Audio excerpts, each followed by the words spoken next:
Gentlemen, today is August 10th, 2025, and we are here to talk about the world. Current events, foreign policy, economics, you name it, we'll talk about it in another episode of World Discussion with Agent Smith. Smith. Hello? Yo. Hey, how are you? Doing rather well. How are you? What was that? Doing rather well. How are you? Oh, I can't complain. Fat and sassy. As the world is wont to be. That's good. Had good meals recently? Is that why you mentioned that? Oh, yeah, I have been eating a bit. I had a acai bowl. Is that how it's pronounced? Yep. Yeah, it was a dragon fruit acai bowl. Not made with real dragons, I trust. No. Alas, no. That's a pretty healthy thing to eat, though. Yeah. Anything with granola in it feels healthy to me. Mm-hmm. Even if it hits like ice cream. Yeah, exactly. But yeah, other than that, not too much exciting going on. Pretty much status quo overall. Nice. I did the start of my roleplay BG3 run. We did 2 sessions, one on Monday and then another one on Thursday. It was really fun.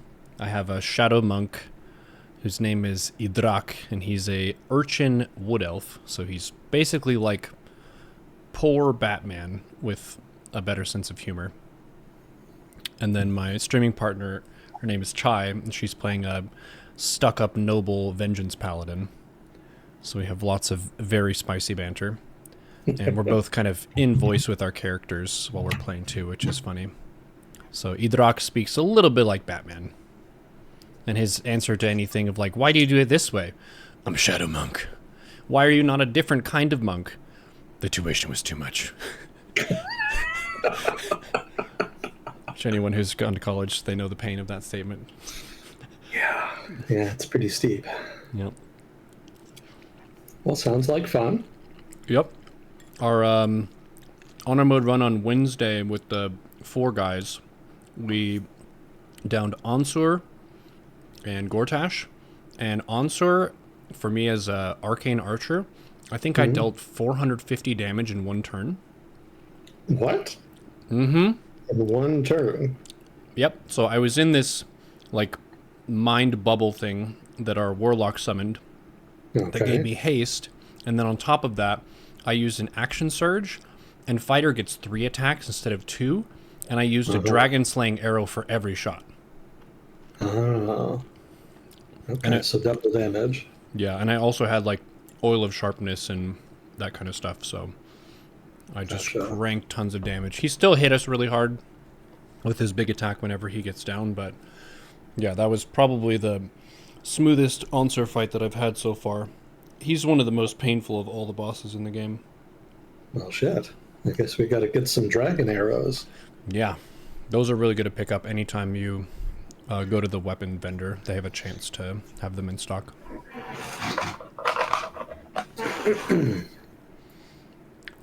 So you're about done with that one then, aren't you? Yep, I think it's just Raphael and the brain, because we already did Orin. Gotcha. Yosh. You doing all the side quests in Act 3? Not everything. There were a few that we missed. We didn't do the submersible. Oh. Yeah, they don't like that one because it's like underwater and there's a chance that you can die and stuff like that, but there are safe ways of doing it. If you really wanted to be super safe, you just leave one person in the submersible the whole time. Yeah. And then you can't wipe. Yeah, Dota's been good. Yesterday and the day before, I played in some 5-man team matches with 4 other StarCraft professionals, and it was amazing to see people who are disciplined, respectful, and professional and have good keyboard mouse mechanics. Just, wow. It was maybe the best Dota comms I've ever had in a match. So that felt really cool. There's like a bunch of people who I look up to for being great StarCraft players, and they were all looking for a carry in Dota, so I got to play my main hero.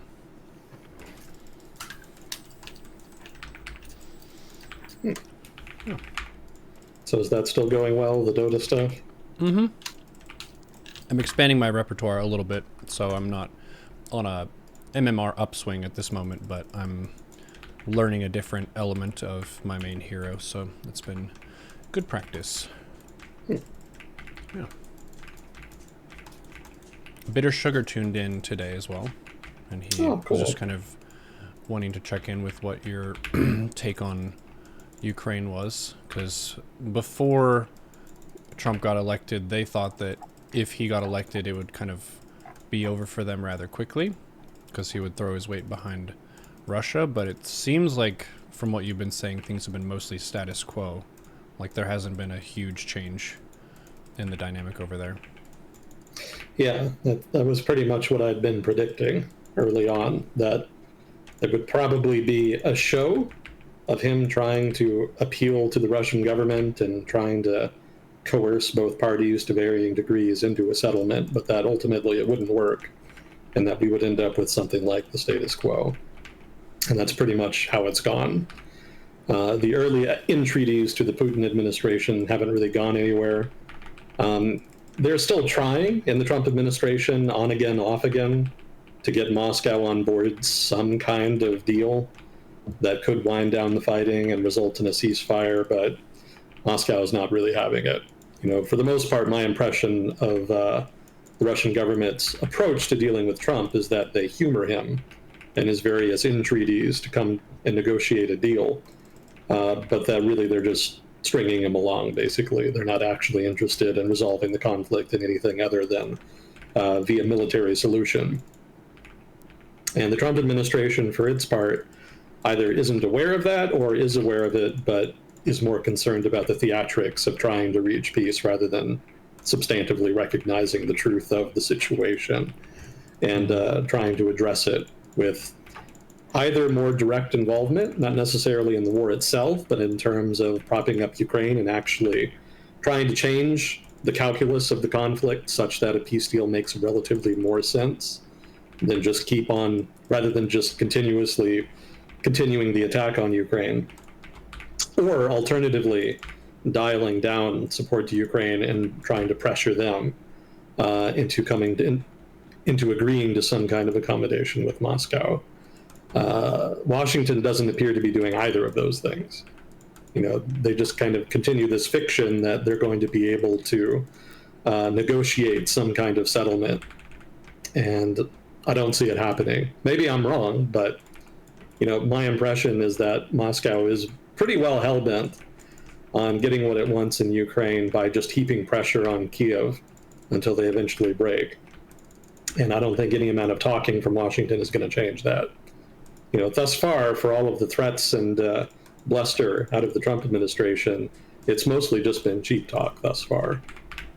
There has been some noise recently, in recent weeks, about potentially raising tariffs on Russia and even implementing secondary tariffs, as the Trump administration calls them. And they actually did hike tariffs on India in that vein because they import so much Russian oil.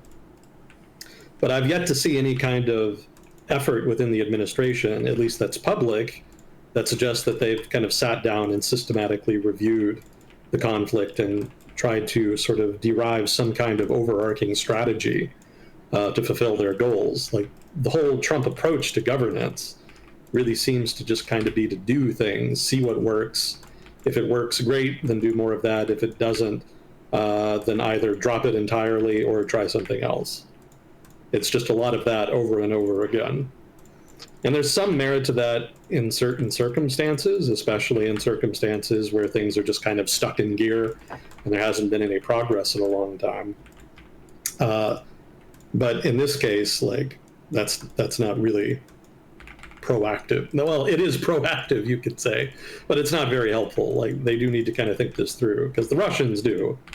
The Russian government has its pathologies, but in terms of strategy, they've got decent thinkers still.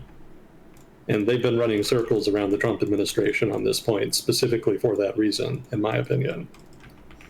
So until the Trump administration starts taking it more seriously, then yeah, I don't see their approach of just trying to harangue Kiev and Moscow into a deal as working.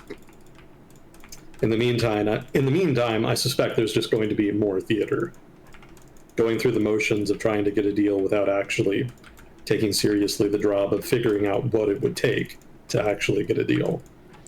I feel like they would need to really communicate what are the outcomes that either of them would be okay with making a compromise on. Because clearly Russia wants some of the territory in Ukraine, but what's their end game? Like, what's their best case win condition? What's their, like, 75% win condition, their 50%, and so on? Just to kind of at least get them in talks of knowing what the end results would be. Obviously, Ukraine wants to keep their sovereignty from what they started with, but they may be open to some kind of concession, and maybe that would get Russia to stop. I'm not sure. I think concessions would be difficult for any Ukrainian government, but I also think the Ukrainian government is not being entirely honest when they say that they have their own maximalist goals. I think they actually would be willing to make some concessions, even if they might be very unpopular with the Ukrainian public.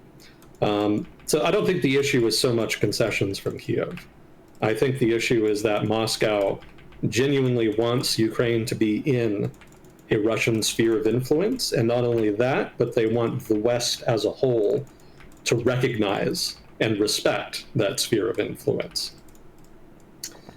And that's a much bigger ask than just getting some territory out of Ukraine, right? That requires not only recognizing the territory Russia has taken already, but also to discount any of Kiev's own agency, and to basically not only recognize Russia's claims in the area, but to reject, de jure, Kiev's requests to join the West, either in a military sense in the form of NATO, or even in a softer sense like joining the European Union, joining the West economically, so to speak. Moscow doesn't seem to want any of that. So they want Western participation in keeping Ukraine in their sphere of influence, not just, recognition. It has to be them respecting it as well. And I think Moscow thinks they can do that because they don't perceive the West as really caring enough about Ukraine to really stop the Russians from invading. Obviously, the West has done a lot for Ukraine, but they also haven't really signaled that they're willing to go all the way. And I think Putin, who is kind of a gambler, he's always kind of chosen to escalate when it comes to these things over the course of his career. He senses that, and so he's pushing.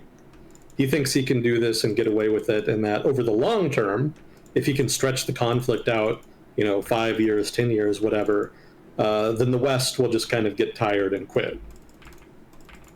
And he's not entirely wrong in that, because keep in mind, like, the first instinct of the West when the war started was to say, hey, we sympathize with Ukraine, but we think you're fucked, so good luck with that. It wasn't until the Russian army kind of got stomped in that first couple weeks that Western capitals started coming around to the idea of actually helping Ukraine. But that help was always very conditioned.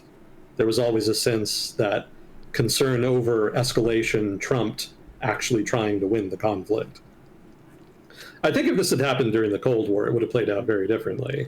Most likely it wouldn't have happened at all during the Cold War. But, if there had been a leadership in the Soviet Union that had tried something like this, there would have been much stronger pushback from the West.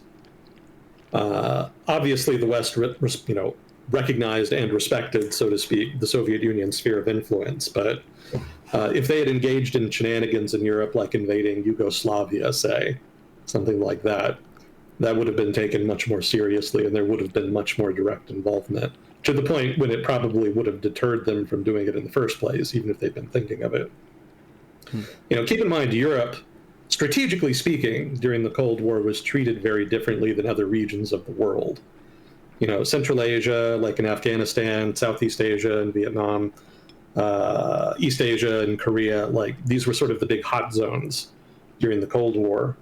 And there was a sense that these were less important in Europe, and so the great powers could kind of fuck around a little more there. They could take a few more risks. But Europe was treated differently because that was seen as the big prize. And so there was a sense that there was less room to maneuver there, that if you fucked around there, then you really could start a nuclear exchange and just fucking kill everybody. So strategic confrontation in Europe was taken more seriously, and in turn, over the course of the Cold War, there were less shenanigans, so to speak, in Europe. Obviously, there was still espionage and whatnot. They still kind of influenced one of the other blocs' politics, their economies, etc. But you didn't engage in proxy warfare. That wasn't really a thing. That would have been seen as too risky. And if one of the other side had tried it, it would have met with a very, very strong response. So I think the current generation of European leaders don't really remember that. And I think the institutions that were shaped by the Cold War have weakened enough that their influence is now more vestigial.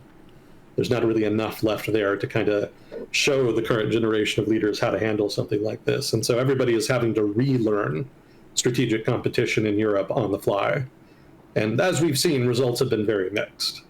Like, this really should have garnered a much stronger response from the West collectively, even on the part of individual nations, really.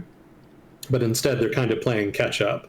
There's still sort of this dawning realization that, yes, there can still be conventional war in Europe, and yes, you're not going to be able to stop it by having conferences or talking to leaders in the G7. You're gonna have to field an army and actually threaten some people. That's just how it works. Nothing else is going to deter an aggressive actor like the current Russian government. So I think we're getting there. I don't know if we'll get there before the conflict is resolved, but I think we are moving up the learning curve. But we're still pretty low on it, and then correspondingly, the collective West, as the Russians would say, has a somewhat disheveled, incoherent approach to dealing with Russian aggression in Ukraine. Yeah, that seems to track. It feels a little bit unprecedented in the sense that Russia, while it has the legacy of being the Soviet Union, it's not currently that, so the way that they're dealing with it ended up being softer as a result, maybe?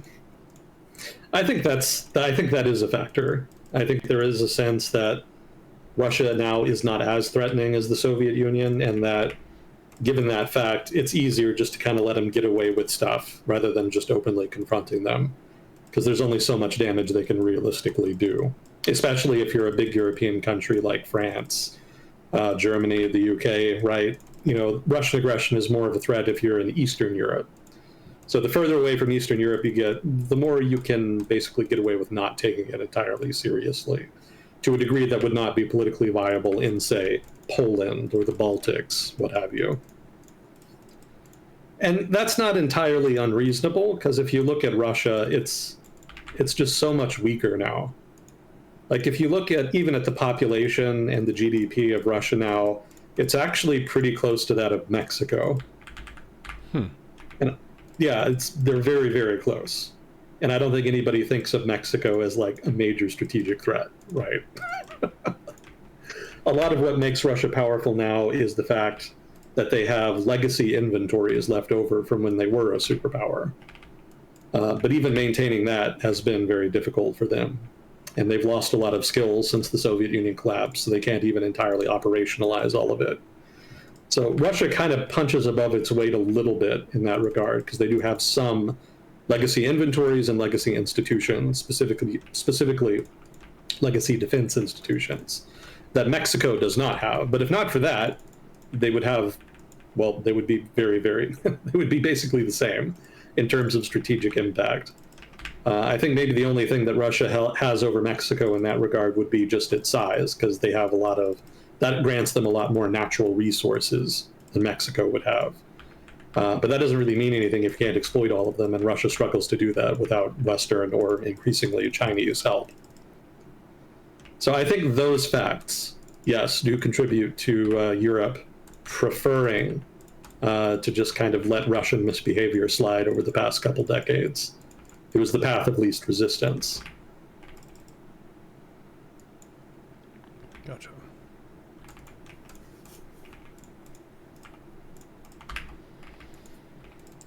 Well, here's to hoping they can find some way to de-escalate stuff eventually. The slow grind is very expensive for everyone, and Obviously very deadly for people who are suffering from it. Well, I wish I could say they will, but most likely not. Again, the Russian strategy, if I'm correct, is just attritional. They think if they just keep the conflict going long enough, then the counterparties involved will break. Certainly, Trump's behavior in the first couple months of his administration suggested that there was merit to that argument. But I don't think the Russians were satisfied with what Washington was offering in that time frame. And so they've stuck it out. They're hoping for an even better deal than what Trump was initially offering. I don't know if Trump really cares enough about the whole conflict to really go that far. I think there's only so far he's willing to bend over in order to try to get Moscow to sign on to a peace deal. And I think Washington also knows that there's only so much that they can concede before Europe sabotages any kind of peace deal. Europe may not be able to fight Russia on its own, but they can definitely fuck up a peace deal if they want. They've got the diplomatic and economic influence to do at least that much.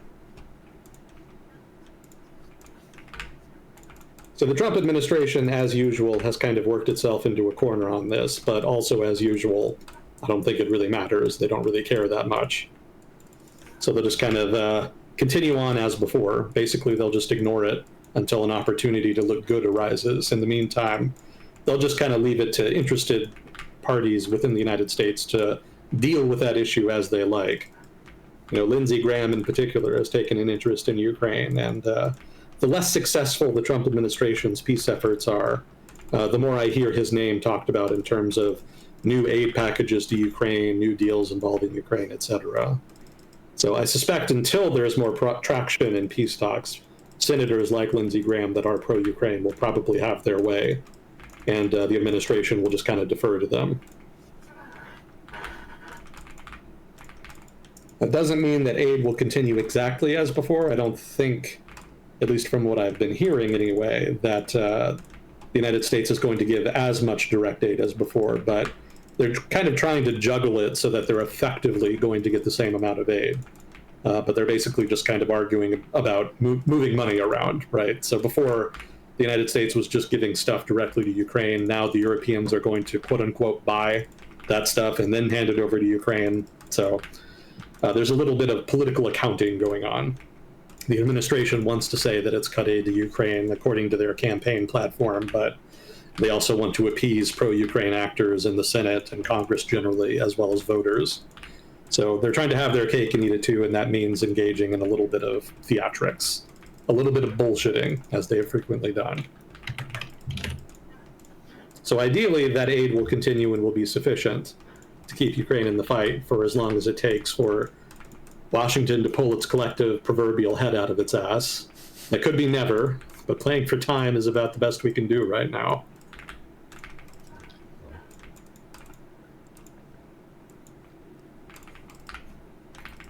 So status quo, basically. That's pretty much where the conflict is.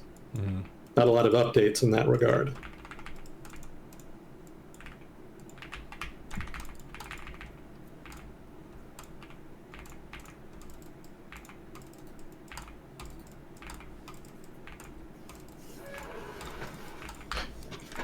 Well, did you see the big earthquake in Russia? I did not. How big was it? 8.8. Wow, that's pretty heavy duty. Yeah, that's a big one. But it hit out in like Kamchatka, something like that, the Russian Far East. And that's not a very built up area. So there's some footage of it, but not a whole lot.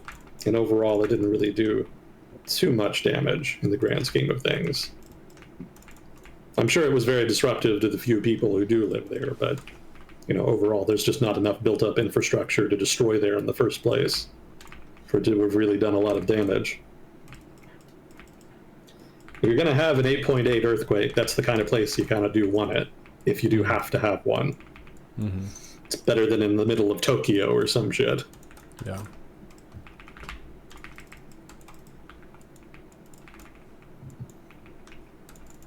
Oh, is there anything else that kind of caught your eye?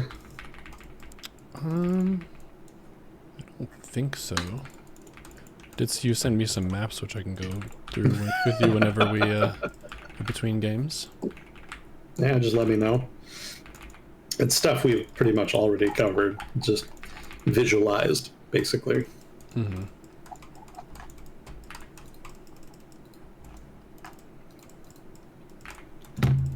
Did we talk about Thailand and Cambodia? We talked a little bit about Thailand last week, I think. Just kind of the successors of the king and so on. Well, there have been border clashes between them and the Cambodians. That's actually how the prime minister ended up getting suspended in Thailand. And there was some question about how far the conflict would escalate. It was probably never going to escalate very far because the main impetus for the Thai government was basically fuckery. There was an internal political battle between the conservatives and the prime minister's party. I forget what they were called. Basically, Thaksin Shinawatра's party. So they wanted her head so that they could kind of put more pressure on them and increase their own power relative to that party. Mission accomplished. So once that was done, it was more just a matter of, wrapping up the formality of the conflict. But, conflicts begin when you will, but they don't end when you please. And so it had kind of been intermittently continuing. The Trump administration actually stepped in and said that they were going to suspend trade talks with Thailand until there was a ceasefire. And that was actually enough for them to agree to one in conjunction with the Cambodians. So there's still been a little bit of fighting intermittently, but it's not as intense as it was before. So that does seem to be asymptotically approaching resolution, so to speak.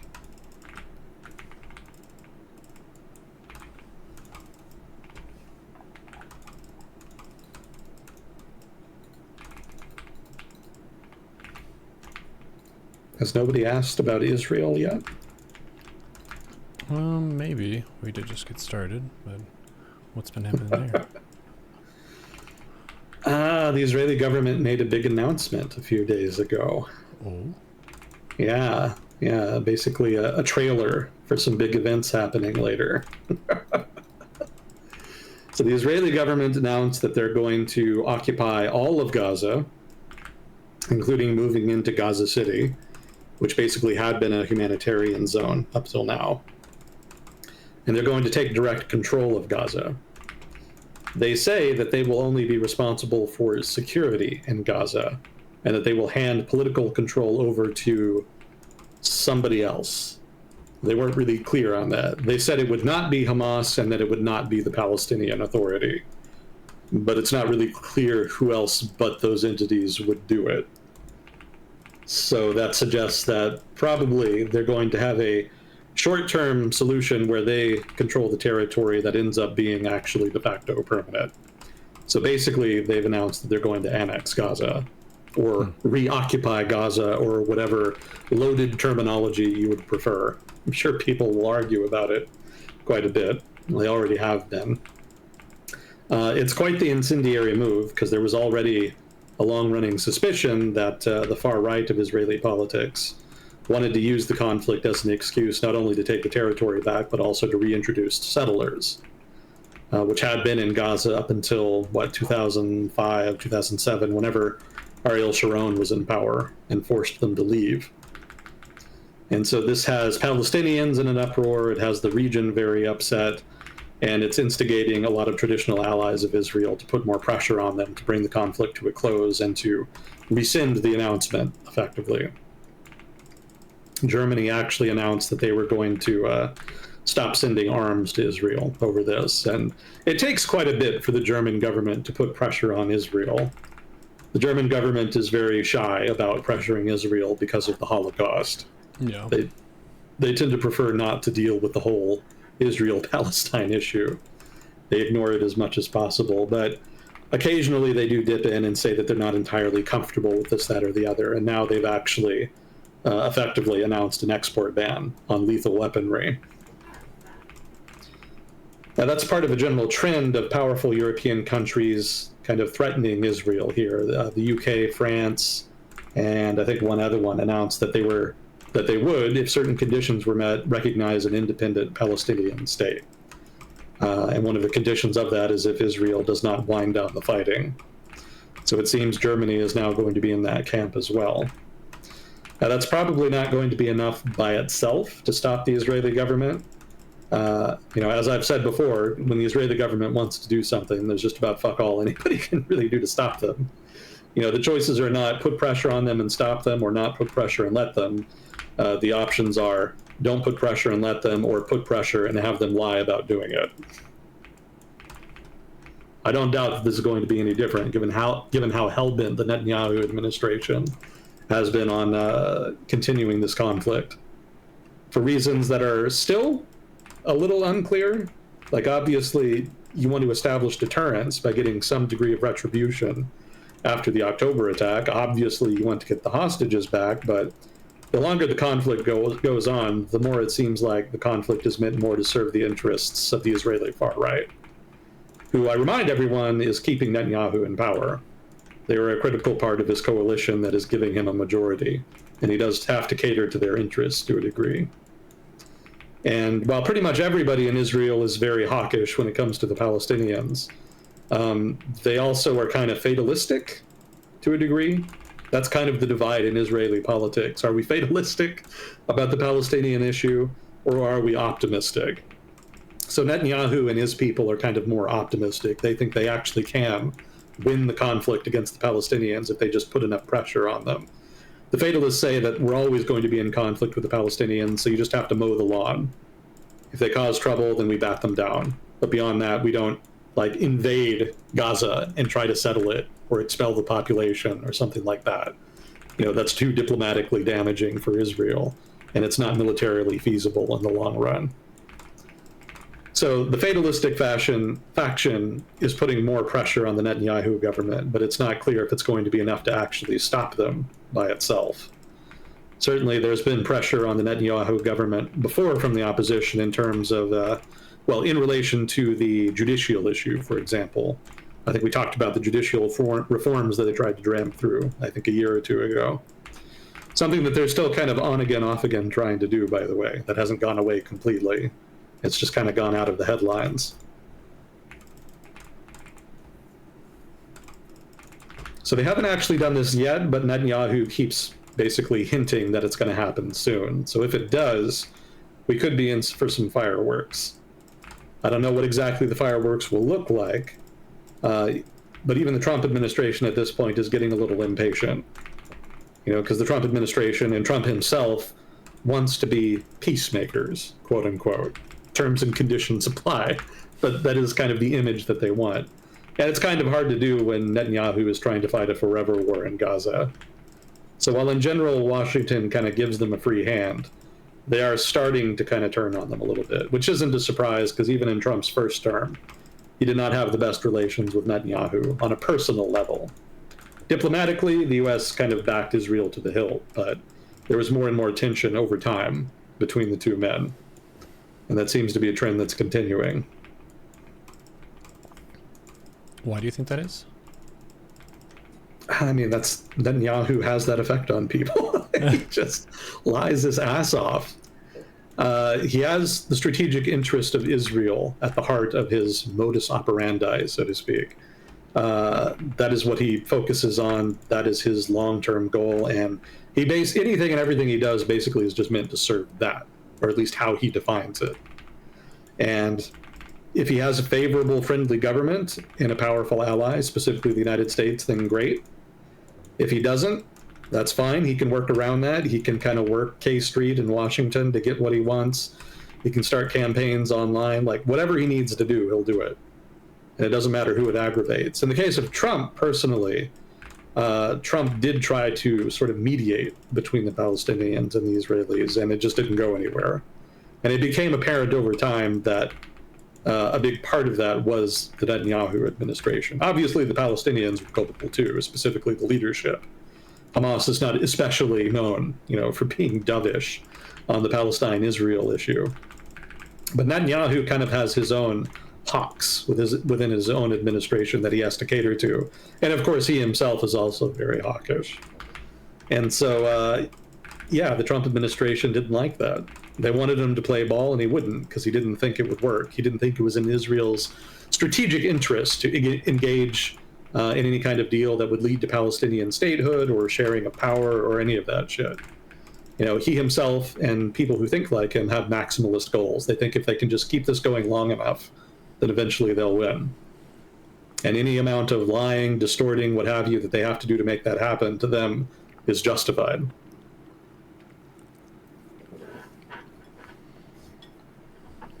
Gotcha.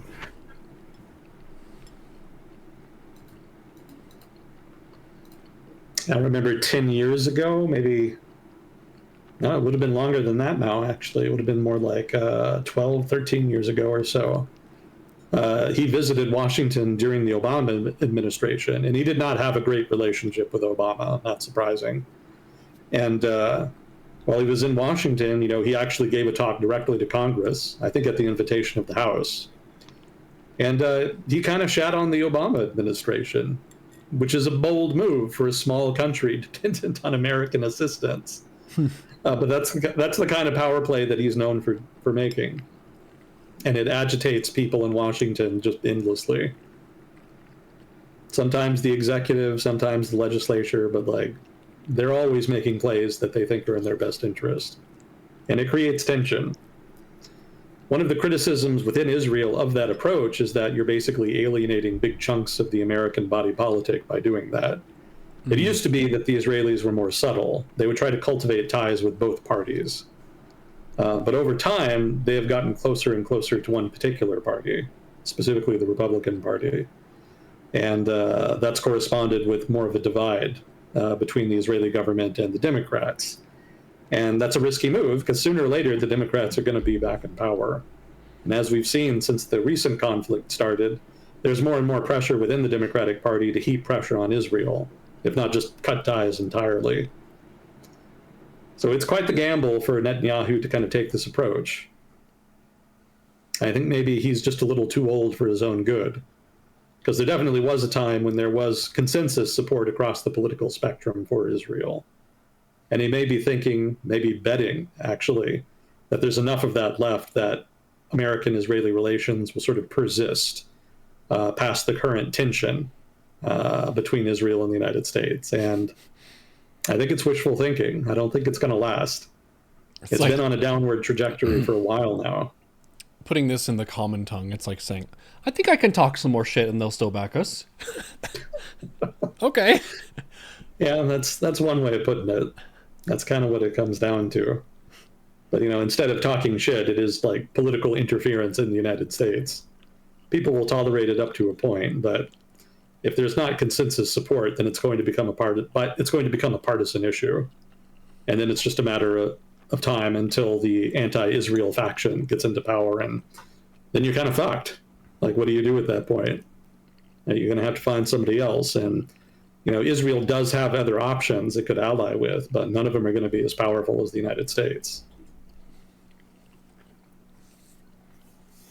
It's not even entirely clear to me that other alternatives would want to ally with Israel, given that the cost would be alienating good chunks of the Arab region. There's a lot of powerful oil exporting countries in the region that are kind of more attractive allies for a variety of reasons. Israeli technology is a useful bargaining chip. But a lot of countries, especially autocratic countries, would prefer the money. And the Gulf has that in spades.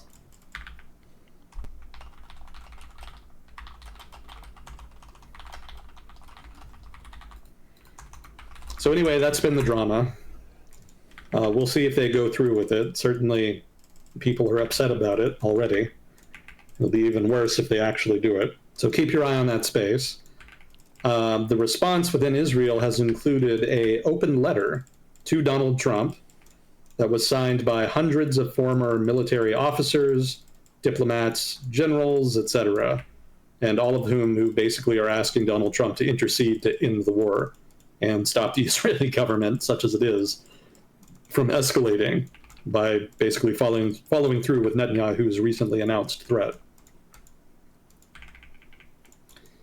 Yeah, even within Israel, there is more and more momentum against the Netanyahu government's approach here. They just don't have the seats in the legislature to really do much with it. And again, people in Israel are almost universally hawks on the Palestine issue. So the fact that people are skeptical of Netanyahu does not mean, even if they get Netanyahu out of power, that much will actually change in terms of the Israel-Palestine conflict overall. Probably your best case scenario at this point, if there was a change in power, is that the conflict would drag out for another couple months, maybe a year, and then there would be some kind of resolution. But the overarching issue would remain. That's not going anywhere. Makes sense. We did get a couple questions. I'm not sure if any of them are on this topic while we're here. Let's see. Yeah. Well, that's all I had on Israel anyway. So that's the update, pretty much. Thank you. Yeah, like I said, it's not really new stuff happening so much as an announcement that some big stuff is going to happen soon. I assure you, you will definitely be reading about it in the news if they actually do fully move into Gaza City. That's going to be front page material.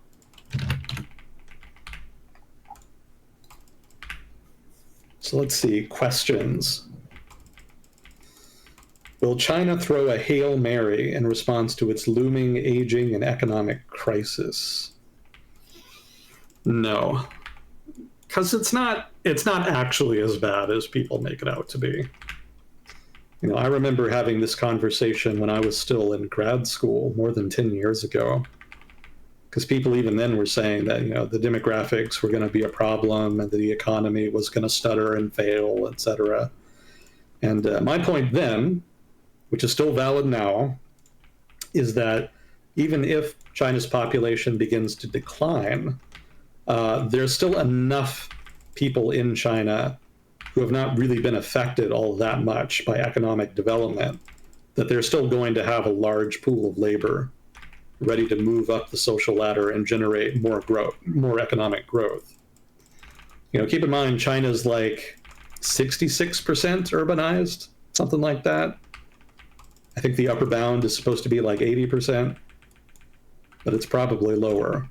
So there's still a significant pool of poor rural people in China. And either their regions have a lot more room to grow economically, or those people can migrate to where the jobs are, and they can generate more growth there just by becoming more productive. Moving from a low productivity area to a high productivity area is one of the ways you can generate economic growth. And China's still got lots of people who can do that. So if the overall population declines, there's still that reserve in place to generate more growth for at least another 10, 20 years or so. Now, eventually that'll peter out probably. You know, if they do actually continue to develop economically, eventually they will reach a hypothetical point where they've kind of maxed out all of the people that are available to move to a city and start producing more in a productive urban economy and build that sort of urban lifestyle, right? But by that point, quality of life will have risen, GDP per capita will have risen, just the overall economy should have gotten much better, and it'll be kind of a moot point. You know, at that point, they'll have kind of reached the status of Japan. And as we've seen with Japan, the fact that the demographics are in decline has not really meant that there's a decline in quality of life. Like, it's still a very nice place to live. It's true that the GDP isn't growing all that much, and that's a problem for things like investment, geopolitically, strategically, etc. But in terms of like your regular life as a regular person in Japan, it's not necessarily that noticeable. Like, you're not going to be immiserated. There are shortages in certain parts of the economy that are still labor intensive. So things like construction or nursing or what have you. But as we've seen with the Gulf states, that's an easy problem to address. You can import labor, rather. And, you know, if you don't want them to have full rights and change the demography of your country, that's no problem. You can just mistreat the shit out of them, deny them visas, deny them passports, etc., keep them there until the work is done, and then you can just kick them the fuck out. You know, again, the Gulf does that all the time, and nobody really seems to give much of a shit. So Japan could, if it really, really needed to, could ramp that up. It already does it to a degree. They're very, very picky about how they do it, though, so there's not as much drama as there would be in the Gulf, say, if they were more democratic and actually cared more about the rights of the migrant workers they import. But if Japan did need to ramp it up, they could be much less picky, and they would have a huge reserve of labor in the developing world to choose from. And I don't think they really even need to do that, though, because again, there's only just a select few industries that are just really critically being crunched for labor, and they can just focus very narrowly on them. And so long as they do that, they can probably strike a pretty happy balance between very, very limited immigration while at the same time fulfilling key needs in the economy. They would get a lot more economic growth if they were more freewheeling with the immigration. That would deal with a lot of demographic issues, that would generate more growth. But the downside is that there would be political upheaval. There's already growing political tension in Japan just over the surge in tourism into the country. I can guess, and probably you guys can too, how much worse that would be if they were actually importing blue-collar labor into the country, which is already kind of a sore point anyway. So, yeah, they're going to trade basically growth for political stability, and I think everybody there will probably be fine with that, most likely. So, yes, there is a trade-off there. You will have less economic growth by not having high demographic growth, or even moderate demographic growth in the case of Japan. But ultimately, that's a political decision, whether or not you want to make that trade-off. And in Japan, they're comfortable making that. They're comfortable giving up that economic growth. And I think that's perfectly viable. I don't say that as somebody who's just like dead set opposed to immigration or wants a pure homogenous society or thinks that multi-ethnic societies don't work. I just think that in terms of public policy, there are going to be trade-offs, and if you're willing to make the sacrifices that come with a given trade-off, then fine, and do that. If that's what the broader part of the public wants, then that's sustainable. So I think China is going to end up in a very similar position where, when faced with the trade-off between economic growth and high immigration, stability, et cetera, they're probably just going to go with the Japan route. Because I've never known China to be especially open to foreigners. Like, throughout China's history, even really its modern history, there's been a lot of hesitancy about letting lots of foreigners in. And we're kind of at the early part of a closing period, right? China vacillates over its history between being open to the rest of the world and being very, very closed. And we're kind of at the tail end of an open period and the beginning of a closed period. How long the closed period lasts, anybody's guess. How closed it actually gets, not entirely clear. We'll see. But I think current circumstances do illustrate that there is political resistance, both in the party and probably amongst the general population, to allowing a whole bunch of blue-collar labor, specifically foreign blue-collar labor, into the country. So I suspect that will continue, even if there are economic trade-offs. But again, those trade-offs are far away in China's case. Again, they've still got a big chunk of rural China to develop before they even really have to face that problem. So no Hail Marys, in my opinion. And I would point out that even if they did try a Hail Mary, it would almost certainly fail miserably. Like, anybody and everybody has tried at this point to boost demographic growth, to boost birth rates. And it almost always fails. Like, the return on investment on those policies is so low. Like, there have been cases where there have been gains, but they're very, very marginal. The reality is that people just don't want to have kids for the most part, or at least they don't want to have as many. That's a choice that people make increasingly as economic conditions improve, as social norms change, as opportunities improve, as quality of life improves, like as all of these parameters improve over time. Just the general direction of travel is that people prefer having fewer children rather than more.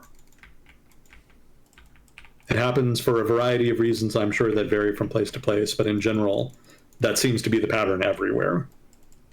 And if people want to choose that, not everybody does, but my impression is that the vast majority of people choose to do that.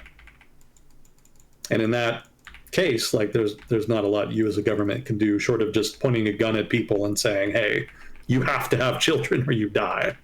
Like, that's about what it would take at this point. And that's probably not going to result in very stable family units if you did do it that way. So we are probably stuck with the current demographic trend, but I also think the consequences of that trend are not as dire as they're often made out to be. These are imminently, well, I don't want to say fixable problems per se, but these are the kinds of problems that just fix themselves.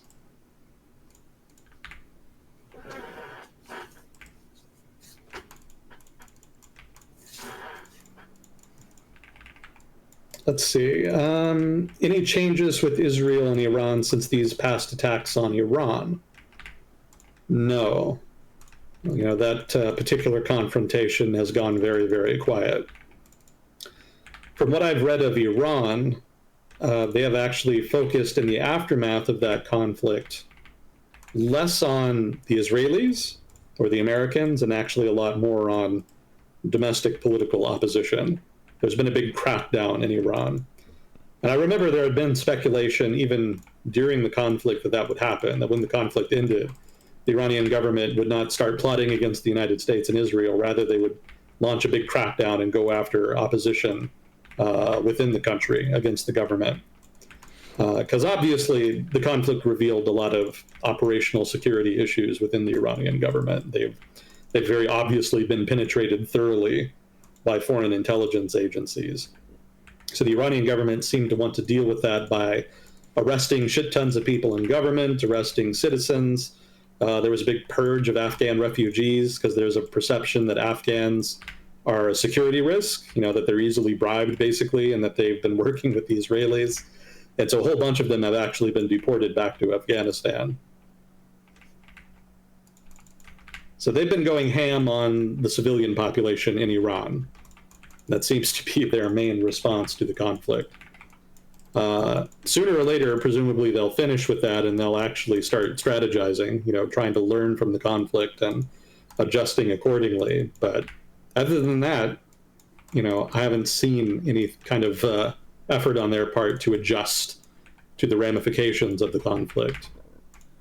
Like, I kind of figured everybody had been assuming, really, that if there were airstrikes targeting their nuclear program, that they would blitz to a bomb in the aftermath, that they would try to start rebuilding immediately and would try to get a bomb as soon as possible after that. They could be doing that, but I haven't heard anything. And it may be that there's enough deterrence now established that they may not bother. It's hard to judge. The whole thing is very opaque. Obviously, the Iranian government isn't really telling anybody about this kind of decision making. This is the kind of thing you keep under your hat. But for now, at least, it seems they're focusing on the purge and any potential blitz to a new bomb, restructuring the program or shifting to a new strategy of dealing with Israel and the United States in the region. If they're doing that at all, they're doing it very quietly right now. So we're either going to be surprised later if it turns out that they are doing something in secret, or they just basically got their teeth kicked in and they're just kind of recovering from that.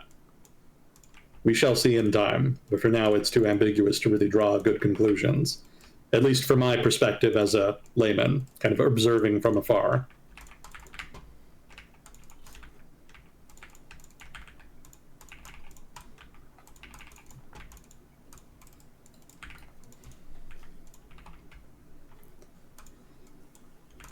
Can you speak on the topic of high trust versus low trust societies? This is turning into a Twitter thread.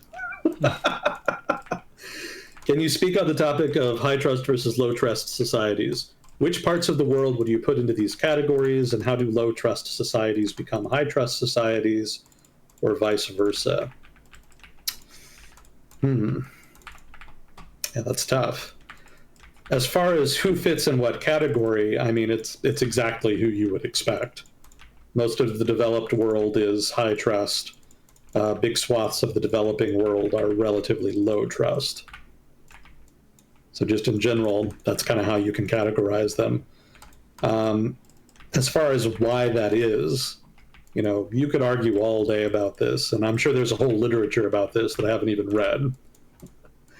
But my impression, and this won't surprise you at all if you've been listening to this segment for any length of time, but my answer is going to be institutions.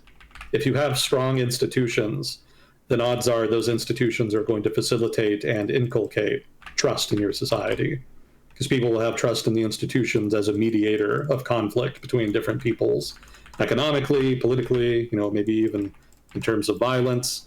If those institutions can manage that kind of discord, then you will end up with trust over time. So building strong modern institutions, both political, cultural, and economic, I think that's how you get to a high trust society. And low trust societies in the developing world kind of really struggle with that, because often the institutions that they inherited from the colonial period were themselves very corrupt, and often became more corrupt over time as a result of just maladaptation. Colonial regimes often themselves colonial regimes were obviously parasitic, but post-independence regimes were also parasitic. Turns out that, if you're an independence leader, you can make just as much money as the Europeans were when they were colonizing the country. And that was a very attractive prospect for people who were often very poor and lacked opportunities. And the cost benefit on that did not favor functional post-independence government for many countries. And so a lot of them really struggled with that. The Cold War didn't help. There was obviously not insignificant interference in many countries. But even without that, it would have been very hard. Just inherently difficult. And I think we've talked before about the way to get good institutions is through a strong middle class that emerges and wants more say in politics and actively uses their resources to try to put pressure on the government to give them more representation and to improve the quality of governance. I think that was last week that we talked about that, yeah. Yeah, so that's kind of the second part of the answer. If you want a high trust society, build good institutions. How do you build good institutions? You need a strong middle class that actively and consistently over time fights for it.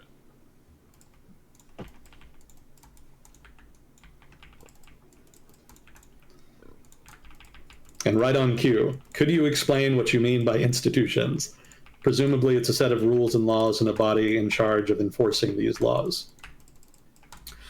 It's not just government, but that's definitely part of it. You do need rule of law.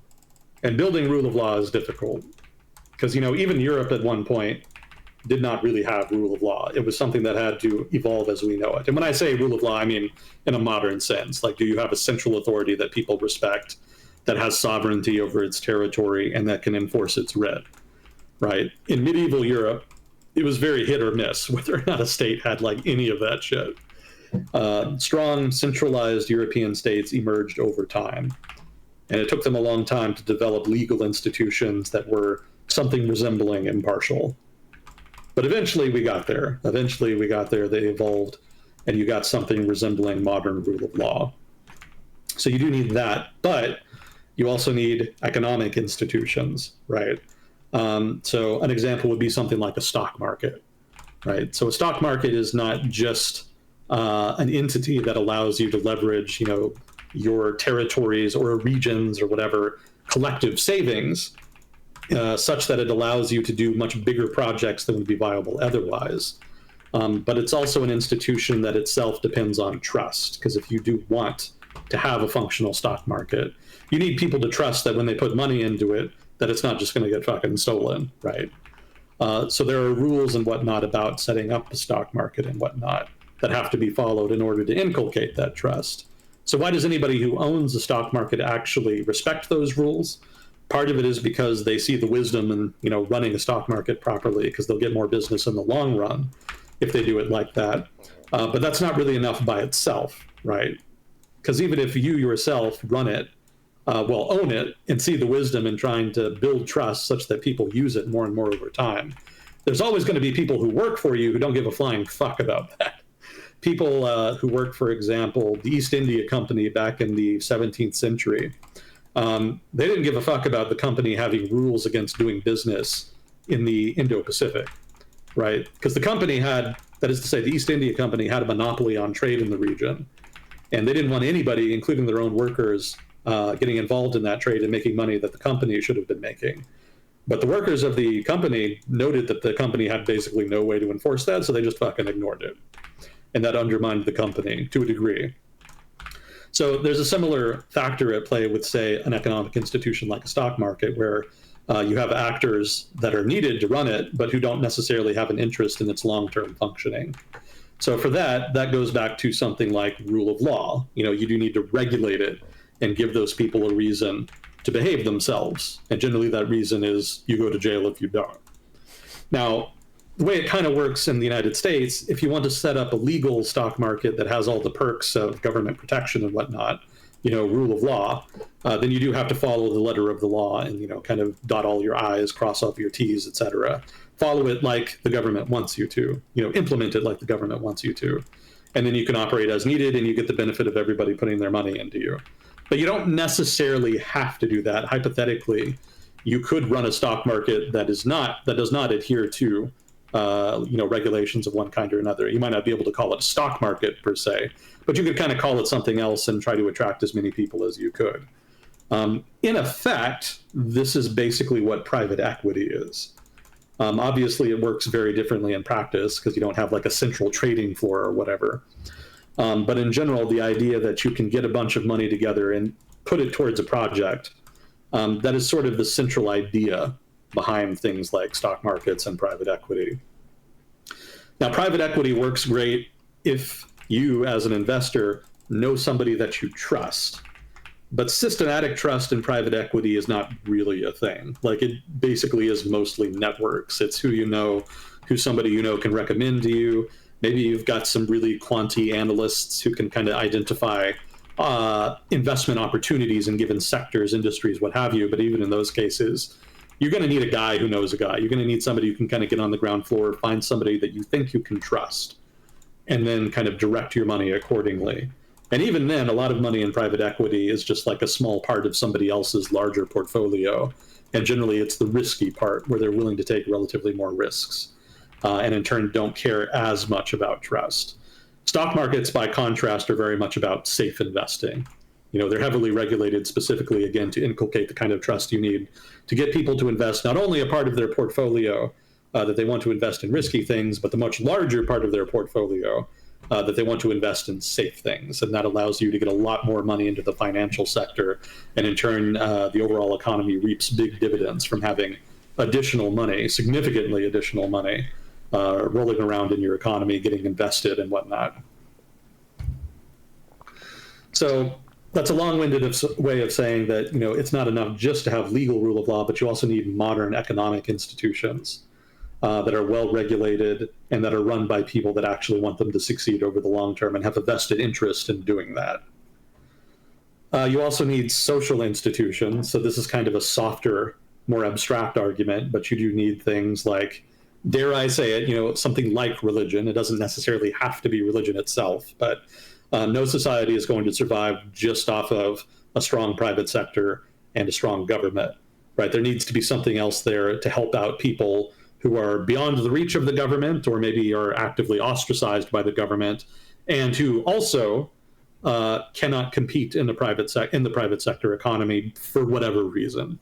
Invariably, there's going to be people that fall between those two cracks and then end up having to be dependent on some kind of other set of institutions, and those are invariably social institutions. And those can be things as simple as a strong family, a strong friend network.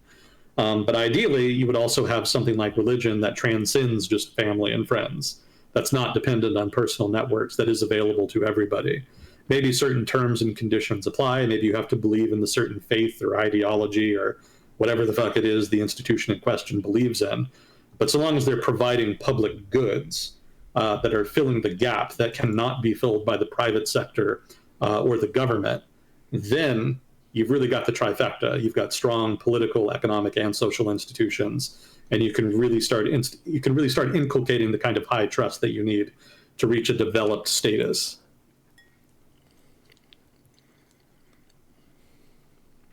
So institution is actually a very flexible term.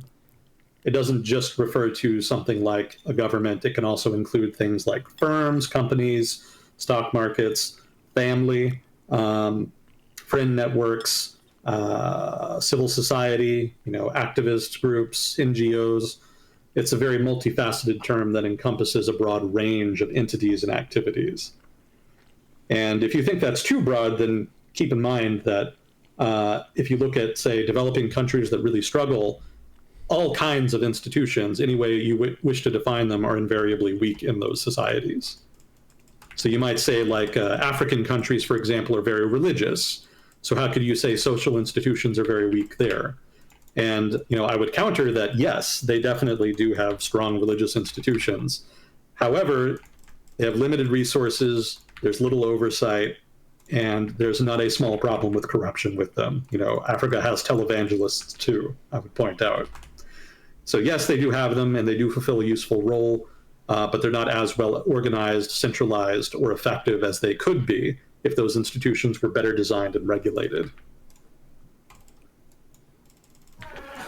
And it seems like a really broad concept of like the trust level of a country, because everyone is pitching into this. The government is pitching in, regular citizens are pitching in, non-government organizations are all pitching into how trustworthy their operations are. Yeah, that's very accurate. The more encounters you have with trustworthy institutions that are trying to be honest with you, the more trusting you will be. And if you have a whole society of those trusting people, then there you go, high trust society.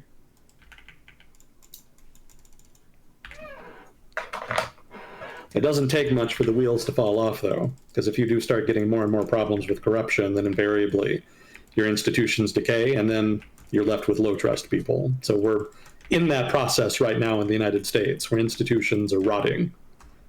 And it's not always entirely clear, contrary to how I may sound when I talk about it, how institutions improve and are built over time. To a degree, there's a bit of woo-woo voodoo shit here in terms of how societies transition from low trust to high trust. It's not really all that well understood. What I've described thus far is the pattern that I can observe, and really anybody can observe over time, over the past, say, 200 some years since industrialization hit, of how societies have kind of emerged from the early modern period, when you had weaker institutions and less trust, to modern, strong institution, high trust societies. But ultimately, that's just emulation. I'm basically just regurgitating what's already happened. It could be that the process I've described does not really fundamentally understand the underlying mechanisms there, which may remain hidden. And that even if you try to develop a high trust society in the way I've described, you may still encounter difficulties because that central mechanism has not truly been revealed. So I can give you a best guess as to how the process works, but this isn't something that's in a manual somewhere. It's not that well understood. This is something social scientists are still studying.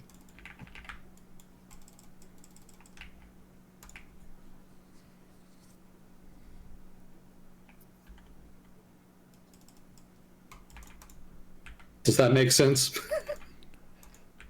Yes, I believe so, as much as it can. Let's see. If I were to pick 3 countries that will have a significant acceleration in their economy and or political growth over the next 10 years, what would they be? Let's see. Appreciate hearing your reasoning, but I know that's a lot to boil down. Thank you. Political growth is an interesting addendum to the question. That's hard to say, because a lot of it will depend on governance, individual leaders, parties, macro trends in the global economy. Like, all of that is really, really hard to predict, basically impossible, especially over the short term, which is basically what the questioner is asking about. The next 10 years, in terms of like broad economic and political trends, is relatively short term. Let me think. I think overall, probably Southeast Asia, which is not a country, but as a collective, they've been doing very well, and I think there's pretty good reason to think they'll continue doing well. So Thailand, Malaysia, Vietnam, they seem to be strong candidates here. Although I guess the question was acceleration, so I don't know that they're really going to accelerate per se. Those are all countries that already have relatively high growth. So I think that growth will continue, but I don't know that it'll necessarily accelerate. I mean, if we're talking just in terms of raw acceleration, like measurable improvement over their current economy, then any country in conflict currently would be a good guess. Because invariably, violent conflict is very disruptive to any country's economy. And when the conflict finally ends, there is a period of what's called catch-up growth, basically where their economy grows not because they're doing anything really innovative or new, but just because their economy is being put back together. People are no longer actively being killed or drafted into the army. Cities are no longer burning. Factories are no longer abandoned. Just going from that state to a state where people can actually just go to work and build stuff without being killed, that'll generate significant economic growth. So that could be the acceleration you're talking about. So in that sense, something like Myanmar, for example, or Sudan maybe, or take your pick of countries in the Sahel right now. All of those would be good candidates for countries that could see significant acceleration in economic growth over the next 10 years as their various conflicts wind down. Although it may be charitable to assume some of those are going to wind down within the next 10 years. We'll see. But I think at least Myanmar and Sudan will probably be over by then. Now, if you want to talk about economic acceleration stemming from endogenous economic growth and not just catch-up growth after the country tried to commit suicide, that's tougher. That's much tougher. And it has to be an acceleration, so not just continued high growth, but big acceleration. I can give you a conditional answer. If the efforts by Gulf monarchies in the Middle East to diversify their economies away from oil before they hit peak oil succeed, those countries could see significant acceleration. Whether or not those efforts will actually be successful, though, that's a big if. So that's the condition. If the answer to the big if is yes, they succeed, then yeah, those would probably see pretty good acceleration. It's going to depend. I don't know. I mean, you look at a project like Neom in Saudi Arabia, and it just makes you raise an eyebrow. Like, really? That's the big bet? That's what you came up with? I don't know. Maybe they'll make us all look dumb in the future. Maybe it'll just all pan out and it'll be amazing. But like for now, that's a big gambit. That's going to end up being $1 trillion gambit on a very specific vision. And I'm pretty dubious that those are going to work out the way that they hope they will, but we'll see.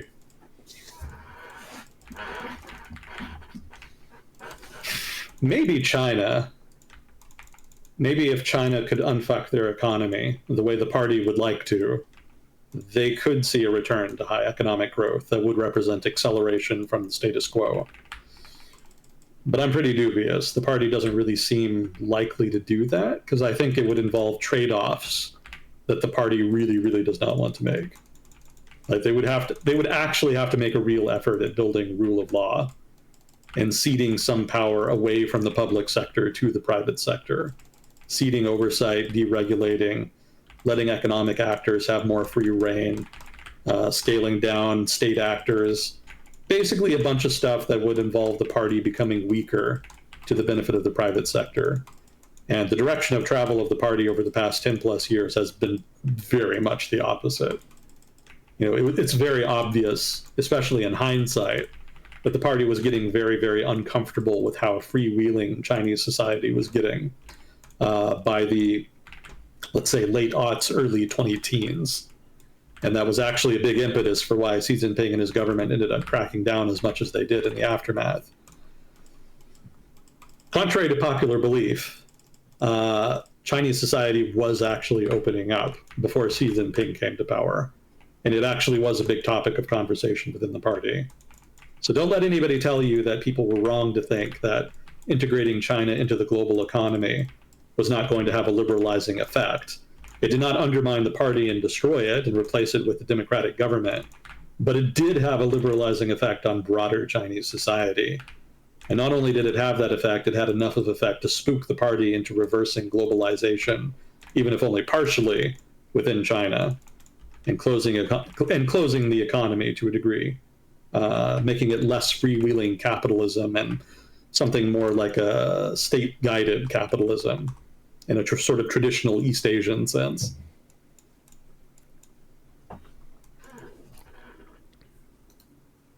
Political growth, though, that's very different. That's tough.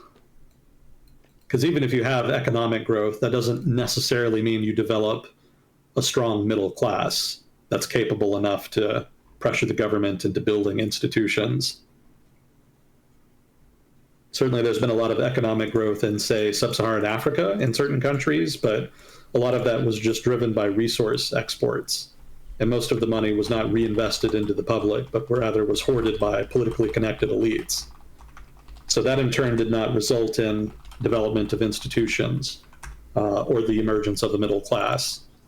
And correspondingly, the economic growth was kind of wasted to a degree. So I don't know about political growth. If you want to be optimistic, you could say Ukraine, because they do already have a relatively substantive middle class compared to where they were, say, 20, 30 years ago. And they have gotten much more politically active in terms of trying to pressure the Ukrainian government into being more accountable and less corrupt. So, if they can survive the current crucible that they're in anyway, there's a decent chance that movement, that middle class, could leverage their power into substantive political growth in Ukraine. Eastern Europe's record on that is not great. The Baltics and Poland have done decent, but the Balkans less so for a variety of reasons. So where Ukraine ends up on that spectrum is anybody's guess. But like I said, if you want to be optimistic, you could say that they would be a candidate here for a potential big acceleration in political growth.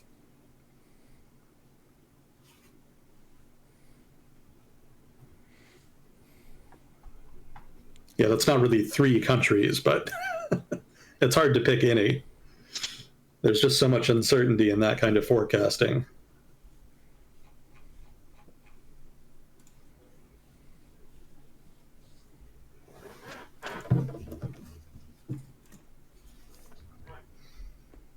Let's see. Is much of Trump's tariffs game purely propaganda? Yes, we've talked about that quite a bit. And is it working?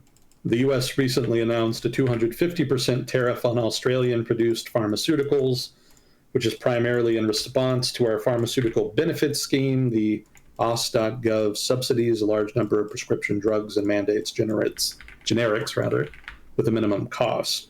Australians will likely never vote to remove the PBS. It would be political suicide. Any tariff is unlikely to have an effect on our PBS, so what's the purpose? I'm glad you asked, because this is actually something I had notes on. I actually wasn't aware so much about the tariff on Australia here, but the administration has been making a lot of noise about tariffs and pharmaceuticals generally, not just tariffs on Australian pharmaceuticals, but basically tariffs on everybody's pharmaceuticals. And this is something they've been making noise about since relatively early in Trump's second term. They had been kind of hinting that they wanted to put tariffs on pharmaceuticals above and beyond what they were just putting generally on everybody. And they hadn't really done it, but in the past week or two, they've significantly ramped up signaling about this. And it seems that what the administration, and maybe this is an initiative by Trump himself actually, is to lower drug prices in the United States.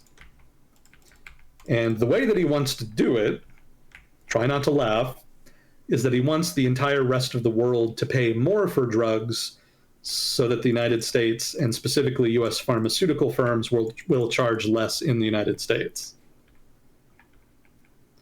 It's probably not going to work.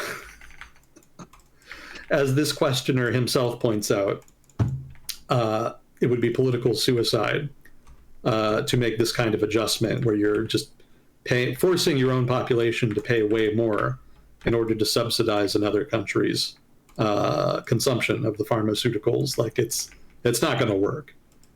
And that's going to be true even if they heap pressure on Australian pharmaceuticals. Like, I don't really see it happening. And I don't see it playing out very differently in most every other country that's going to be impacted by this. Like, it's just not a realistic proposition. And I would point out that there's really not any reason for pharmaceutical firms to, even in the United States, that is, to play along with this. Like, if other, obviously the pharmaceutical industry in the United States is all for this. Like, they would love the idea. They love the idea of other countries beyond the United States paying more for their drugs. Obviously, that's a big boon for them. To the point where I think they're actually bullshitting the administration about this being a good idea. You know, that the Trump administration has actually been in contact with American pharmaceutical firms, specifically about this, because they had been actually pressuring them. The Trump administration was trying to bully pharmaceutical firms into lowering their drug prices in the United States. And that started a dialogue. And in the dialogue, the pharmaceutical industry here made the argument that it always makes, which is that the rest of the world plays too hard in negotiations and forces down prices. And so in order to afford research and development of new drugs, as well as the manufacturing of drugs, they have, quote unquote, they have to charge higher in the United States to offset that. And so the solution then is to force other countries to pay more so that prices in the United States can come down. So bullshit. None of that is true. There's some truth to other countries playing hardball, but that's normal. That's the free market. That's what you would expect to happen. And that's what a lot of reformers in the United States want the U.S. government to do. They have met with very little success thus far, but that is an ongoing movement. But rather than recognize that, the administration prefers, as it often does, to interact solely with elite actors, in this case, the pharmaceutical companies. And so the bullshit pharmaceutical narrative seems to be what they're going with. And as a result, they're operationalizing that in American trade policy by trying to threaten other countries that export pharmaceuticals with high tariffs on those pharmaceuticals if they do not make reforms to the way that they price drugs in their own countries. And as I mentioned, and as TR, I can't pronounce his name, the questioner pointed out, like the political optics of giving in to American pressure like that, giving into a foreign country's bullying to make sick people in your own country pay more for drugs. Nobody's going to do that. Like, the impact of tariffs would have to be way more dire for that to work out that way. So I've got to think then that either other countries are just going to say no outright, or they're going to string along the Trump administration and buy time for as long as possible. I think ultimately, if drug prices are going to come down in the United States, you would need much more far-reaching reforms. And to a degree, there's a limit to what even reform can achieve there. Because part of the reason drug prices in the United States are higher is not just a global conspiracy to make Americans pay more, nor does it necessarily have just to do with the structure of the market in the United States. Some of it is just the structure of American demographics. Because if you're an older country, if a disproportionate share of your country is older people, you're going to have more demand for drugs and prices will be higher, just inevitably. There isn't any getting around that. In Europe, they deal with that by having strong regulation of the sector, in which the government can leverage its heft to get much lower prices. In the US, we don't do that. So we get the full brunt of demographic aging and its impact on healthcare prices generally, not even just pharmaceuticals. So reform would help with that, certainly. Like, I don't dispute that. But I think people might be disappointed with how much it helps. I think they might be expecting like a cure-all where drugs become cheap and readily available in all their forms, and that's not going to happen.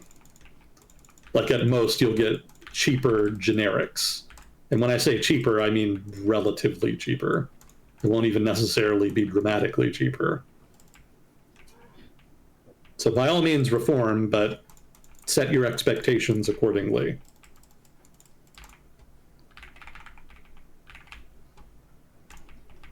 Oh, so to answer the question, the purpose is just to fuck with you. He's just fucking with you. Again, as we've discussed before, the Trump administration strategy for dealing with trade, as with many things, is to heap pressure on the target and try to make as many demands as you can in the hope that they will just give concessions out of fear. So you may have to suffer some pain in order to deflect that while they're putting pressure on you. But ultimately, if you just stick it out, the pattern has been for the administration to back off. Because ultimately, the Trump administration, in both its first term and thus far in its second term, has mostly gone after low-hanging fruit. They prefer easy, cheap wins.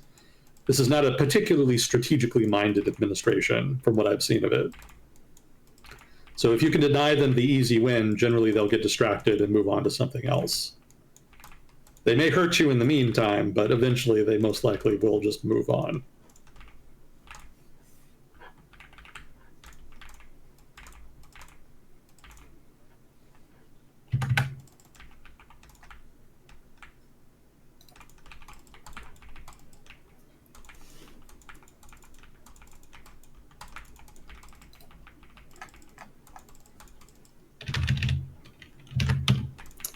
Anything else that kind of caught your eye?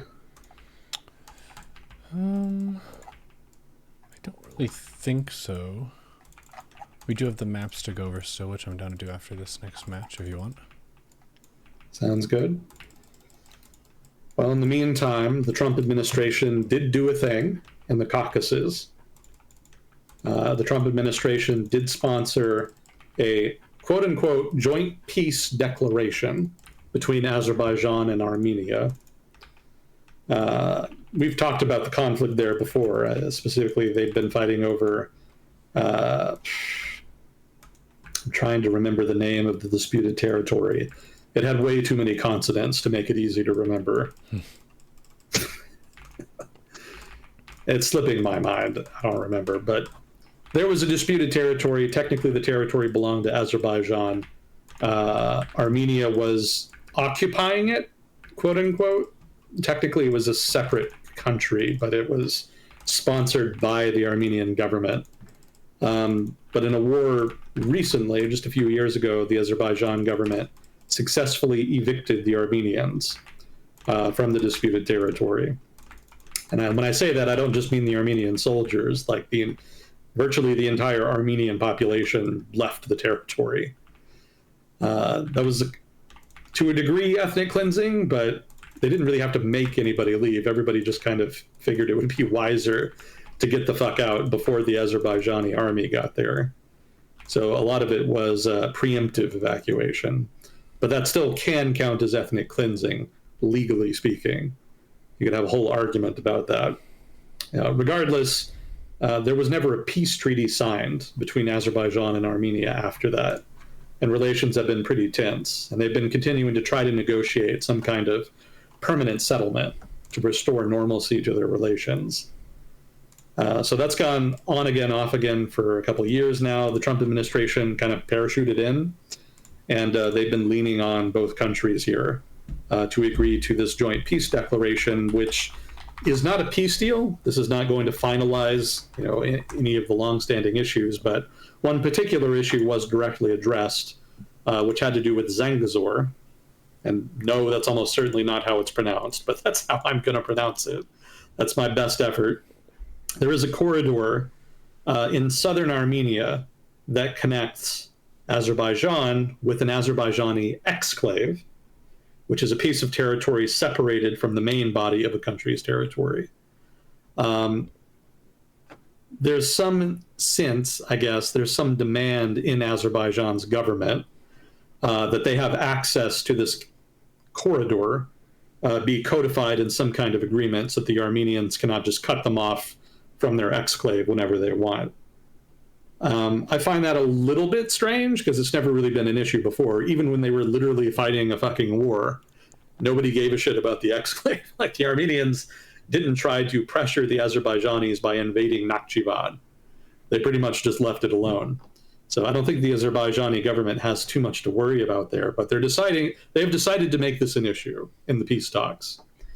And so the Trump administration has basically sponsored this peace declaration in which Washington, and again, as with so many of these weird agreements that kind of get announced and don't have any details in them, we really don't know how this is going to be operationalized. But the idea here is that the corridor in question will basically involve American firms having special access to it.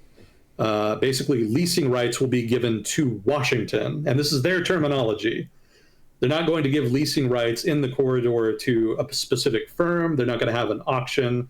It was phrased it was phrased like this: leasing rights will be given to Washington. Make of that what you will. But basically, Washington somehow will have special rights to develop the corridor. And in exchange, well, as part of the deal, Azerbaijan will have ready access to the corridor whenever it wants. And presumably, Armenia will benefit from having, quote unquote, Washington develop the corridor economically. Oh, by the way, the corridor is going to be called, I shit you not, the Trump Route for International Peace and Prosperity. Eternal peace and prosperity? International peace and prosperity. Oh, international peace and prosperity. Yeah.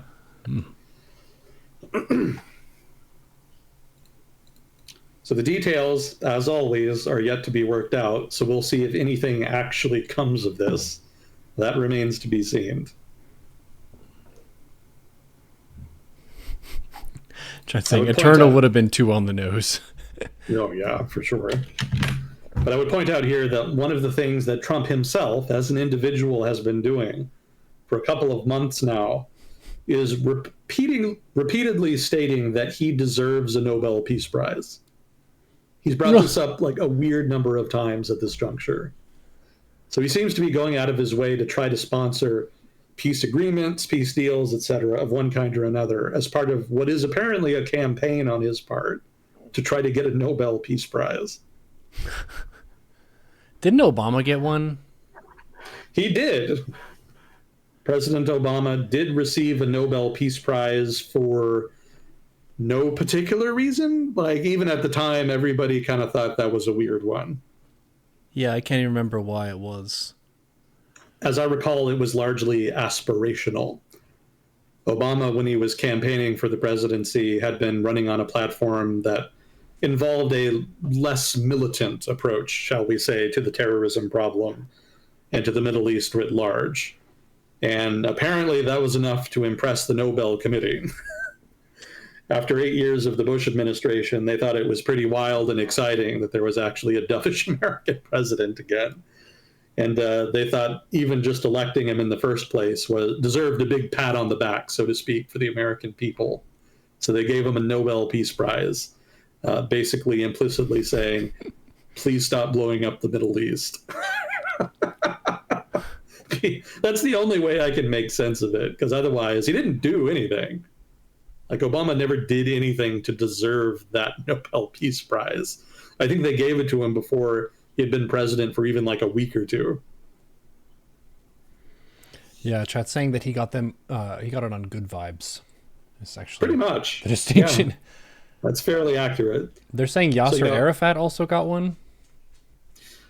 I think that had to do with the Oslo Peace Accords. I want to say that was the early 90s, kind of back in the day. That was when Baruch was still prime minister in Israel. It was a different time, basically. People were being very optimistic. They did successfully negotiate a peace deal, but the implementation is where it kind of fell apart. But that didn't happen for a while. So the Nobel Committee kind of figured the fact that they got a deal done at all was impressive, and they decided to kind of reward them for it. Same thing happened back in the 70s. I think Nixon, or maybe I think it was either Nixon or Kissinger, got a Nobel Peace Prize for. Chat did mention Henry Kissinger getting one. Yeah, negotiating an end to the Vietnam War. I think that was the Paris negotiations, something like that. I think the North Vietnamese leader also got one. It wasn't Ho Chi Minh at that point. He was dead. I don't remember the new guy's name. But yeah, they negotiated a peace deal, and they pretended that it ended the war, and they got a peace prize. And then, of course, the war just kind of continued and eventually ended with the North Vietnamese steamrolling the South Vietnamese. So yeah, the Nobel Peace Prize does not necessarily have the best track record as far as handing out Nobel Peace Prizes. You know, sometimes they do kind of jump the gun a little bit. So I imagine Trump's logic is that if they're going to give a bullshit Nobel Peace Prize to Obama, why not me? Don't And I of have good course, vibes too? well, I mean, yeah, that's the thing. He's an asshole, right? There's no good vibes to be had. So they're definitely not going to give him one unless he does something like just really genuinely amazing, and that seems pretty unlikely. So we'll see, but I'm very skeptical he's going to get his Nobel Peace Prize. That's pretty funny.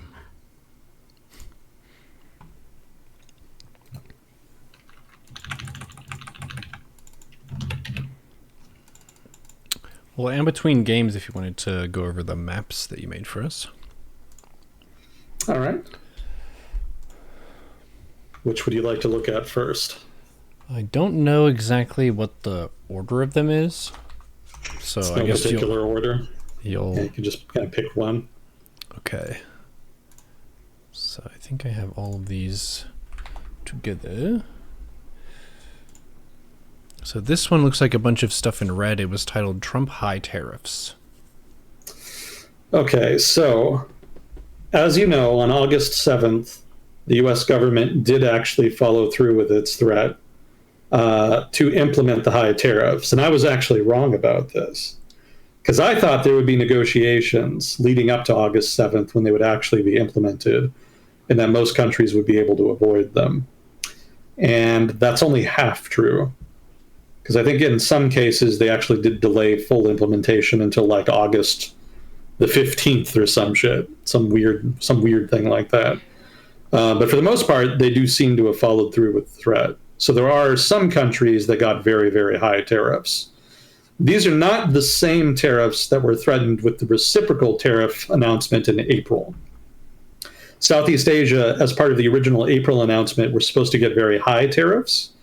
And as we discussed last time, basically all of Southeast Asia is just getting 20%, regardless of what was in the announcement in April.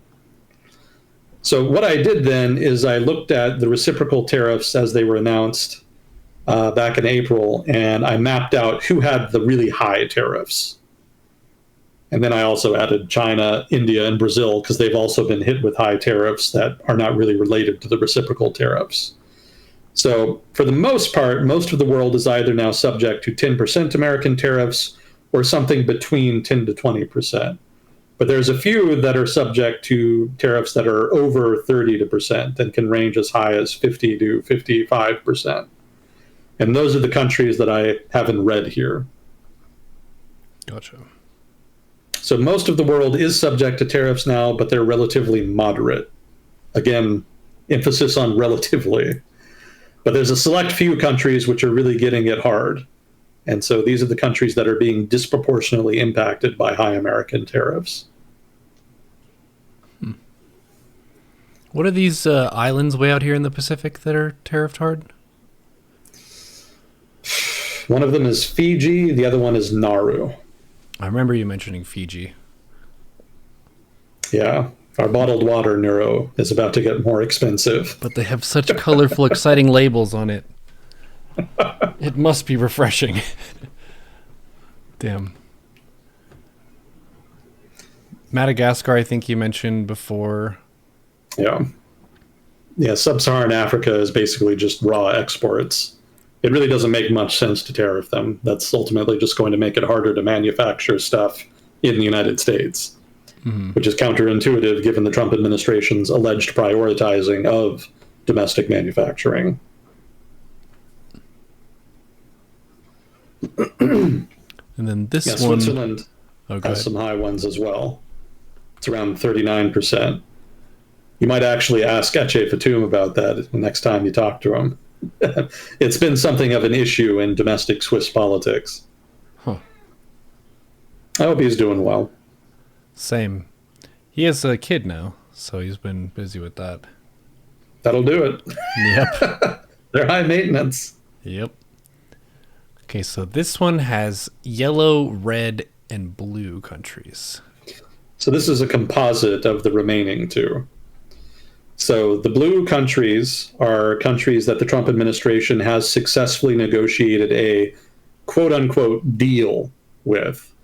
We talked extensively last time about what his deals are like in practice, but regardless of how you want to characterize them, Blue countries have deals with the Trump administration, trade deals, I should say. Yellow countries are countries for which negotiations are ongoing.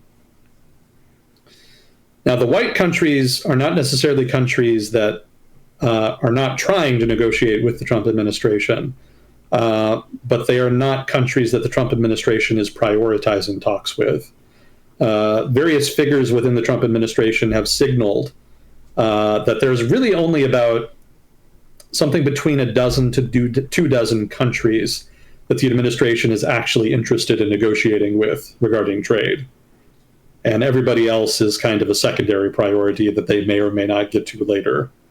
Whether that means they want to tariff everybody except certain critical countries, or if they're just pretending to want to tariff everybody so that they can pressure the critical countries into deals that will eventually be extended to everybody else as well. That's not clear right now. We don't know. But regardless, white countries are basically getting short shrift right now. The countries that the administration really cares about negotiating with are either blue or yellow in this map. Why are we red? Because I'm a dick. That's pretty much it. If the administration is going to act as belligerently as it has been, I think that deserves a red color on a map. Okay. We're the instigator here. Yeah. That's pretty good. Yeah.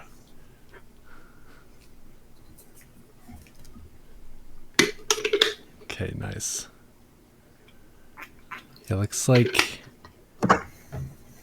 Japan, South Korea, Philippines, we've made deals with them relatively. It looks like most of Europe, but not Norway. Well, the deal was with the European Union. Oh, gotcha. Norway's not. Yeah.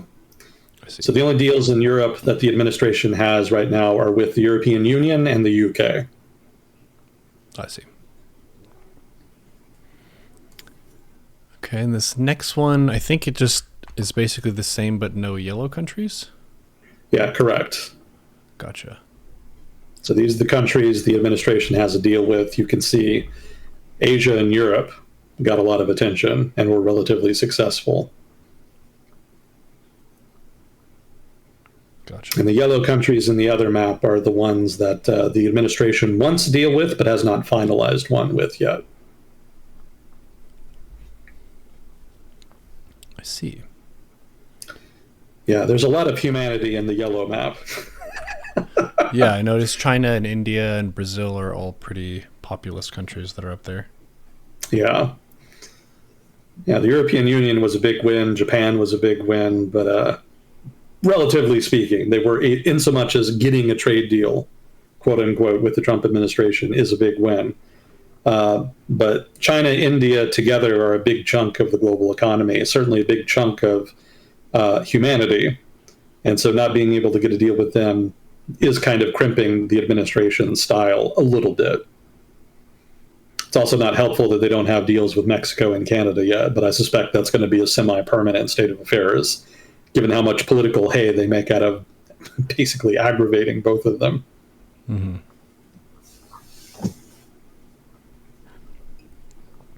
Gotcha. Well, it's like seeing some maps. It's good to give you the visual. I would point out part of the reason Brazil is yellow here and doesn't have a deal yet is because of the Jair Bolsonaro drama. That's pretty much the only country in yellow that I could say that for. Everybody else is kind of just getting the trade treatment, prototypical Trump trade negotiation treatment. But Brazil in particular seems to have come under scrutiny from the Trump administration owing to the treatment of Jair Bolsonaro. That's a very weird special case in these negotiations.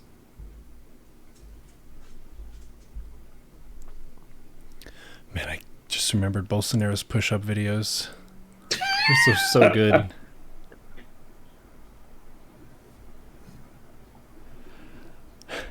What's he doing now? Is he still... He's in jail now. Wow. He was arrested recently. That's probably part of the reason the Trump administration has been putting more pressure on Brazil. He seems to, for whatever reason, want to help out his buddy. It's not entirely clear why, but it's repeatedly come up over the past couple weeks in trade negotiations. That's interesting. As has been mentioned in chat, and as we've discussed before, it would be political suicide for the current government in Brazil to cave into American pressure on this. Like they're almost certainly going to continue the prosecution. Whether or not he actually ends up in jail or barred from politics, etc., who's to say? But I don't think Washington or Trump is going to change his fate one way or the other. I've been surprised before. Maybe I will be again, but that's my expectation right now. You can't pardon him like the January Sixers. Well, Trump can't anyway. Before I forget, I'll throw out the usual disclaimer. I'm not an expert in everything I talk about on here. I have more of a background in economics and foreign policy. So if I say anything wrong, stupid, or biased, please let me know. If I'm wrong, I want to know more than anybody. And we do appreciate feedback from chat. I don't read chat while I do this, but I will read it later. So participation by chat is encouraged.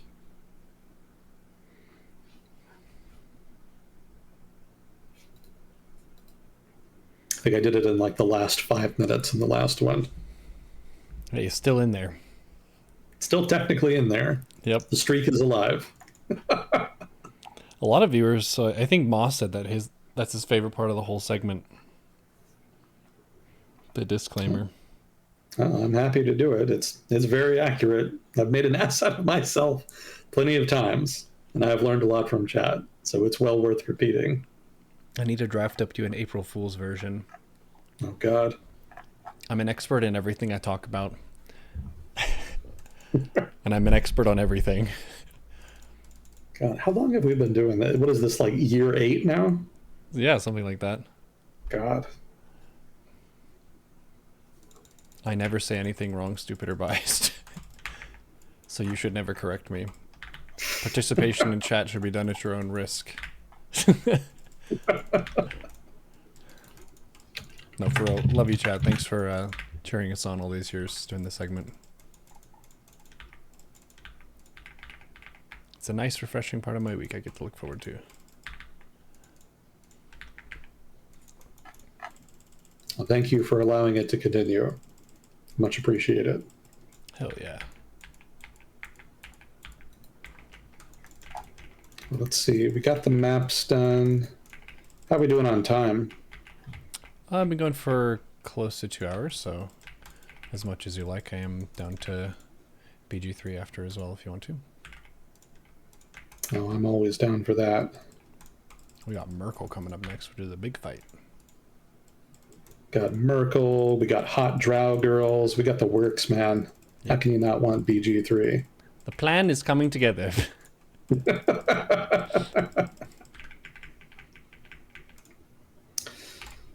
Well, let's see. Speaking of bards, do we have Hag Bard Celine 5333 in chat? Not that I've seen.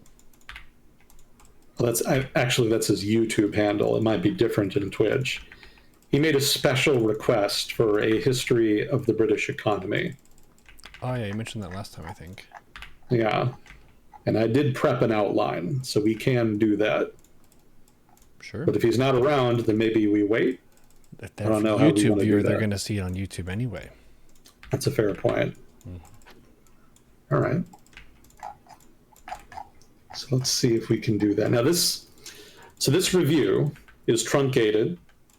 This isn't something that I've studied professionally.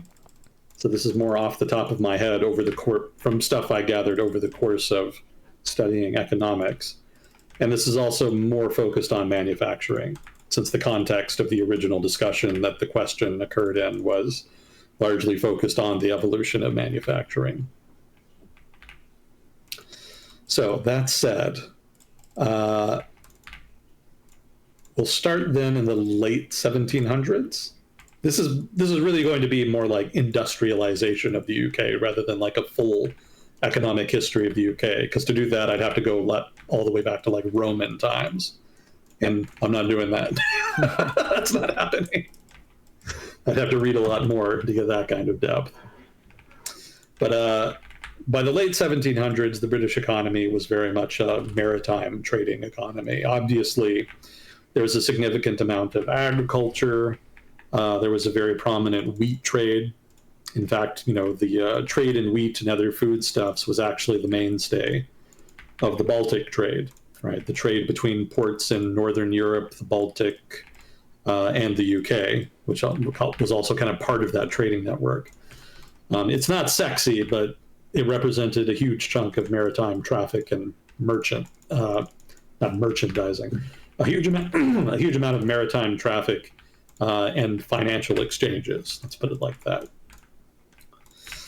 So agriculture was important. In the case of the UK, wool was important. In fact, I think that was sort of the tail end of the enclosure process, where they were kicking people off the land so that big landowners could just use it to feed livestock of one kind or another for the purpose of producing and exporting wool. Britain was very competitive in that particular space, which is why it became a big export item. So while all of that was happening within the domestic economy, there was also a big push to engage in foreign trade. So the English East India Company, also the English West India Company, and various other colonial ventures under their respective rubrics, those generated significant returns for investors in Britain, which facilitated the emergence of sort of, let's say, an early modern financial sector. I can't really call it modern because it didn't really have all the trappings of the modern financial system. But what would become the financial heart of planet Earth, that being, the financial center of London, that really started to emerge in the early 1600s and had really matured. Still not completely kind of emerged into its final form, but it had matured by the late 1700s. And that was a big part of the economy in the UK, especially for urban peoples and especially for the elite of the UK, who very frequently put their savings into various investment ventures into the UK's nascent financial sector, which in turn very frequently ended up in colonial affairs of one kind or another, colonial investments rather of one kind or another. So that's sort of a quick and dirty big picture view of the UK economy in late 1700s. Also, mining is a thing, just like it was everywhere. I don't think British mining was like especially advanced or distinct in the late 1700s, but it was about to be. But I wanted to point out here, rails were very common in mining, not just in the UK, but just like everywhere. So it's not the case that the railroad was created specifically as a result of the development of the locomotive, right, the steam engine and trains. Rails actually predate trains. They were used to move basically coal or whatever else was getting mined at a given place out of the mine relatively quickly and efficiently. It was just easier to put all the stuff you were mining into a mining cart and put the cart on the rail and then push it out.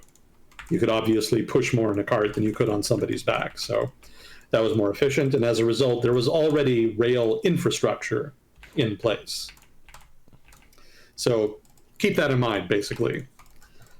So that said, one of the early developments here, well, there were a couple of big technological breakthroughs in the mid-late 1700s in the UK.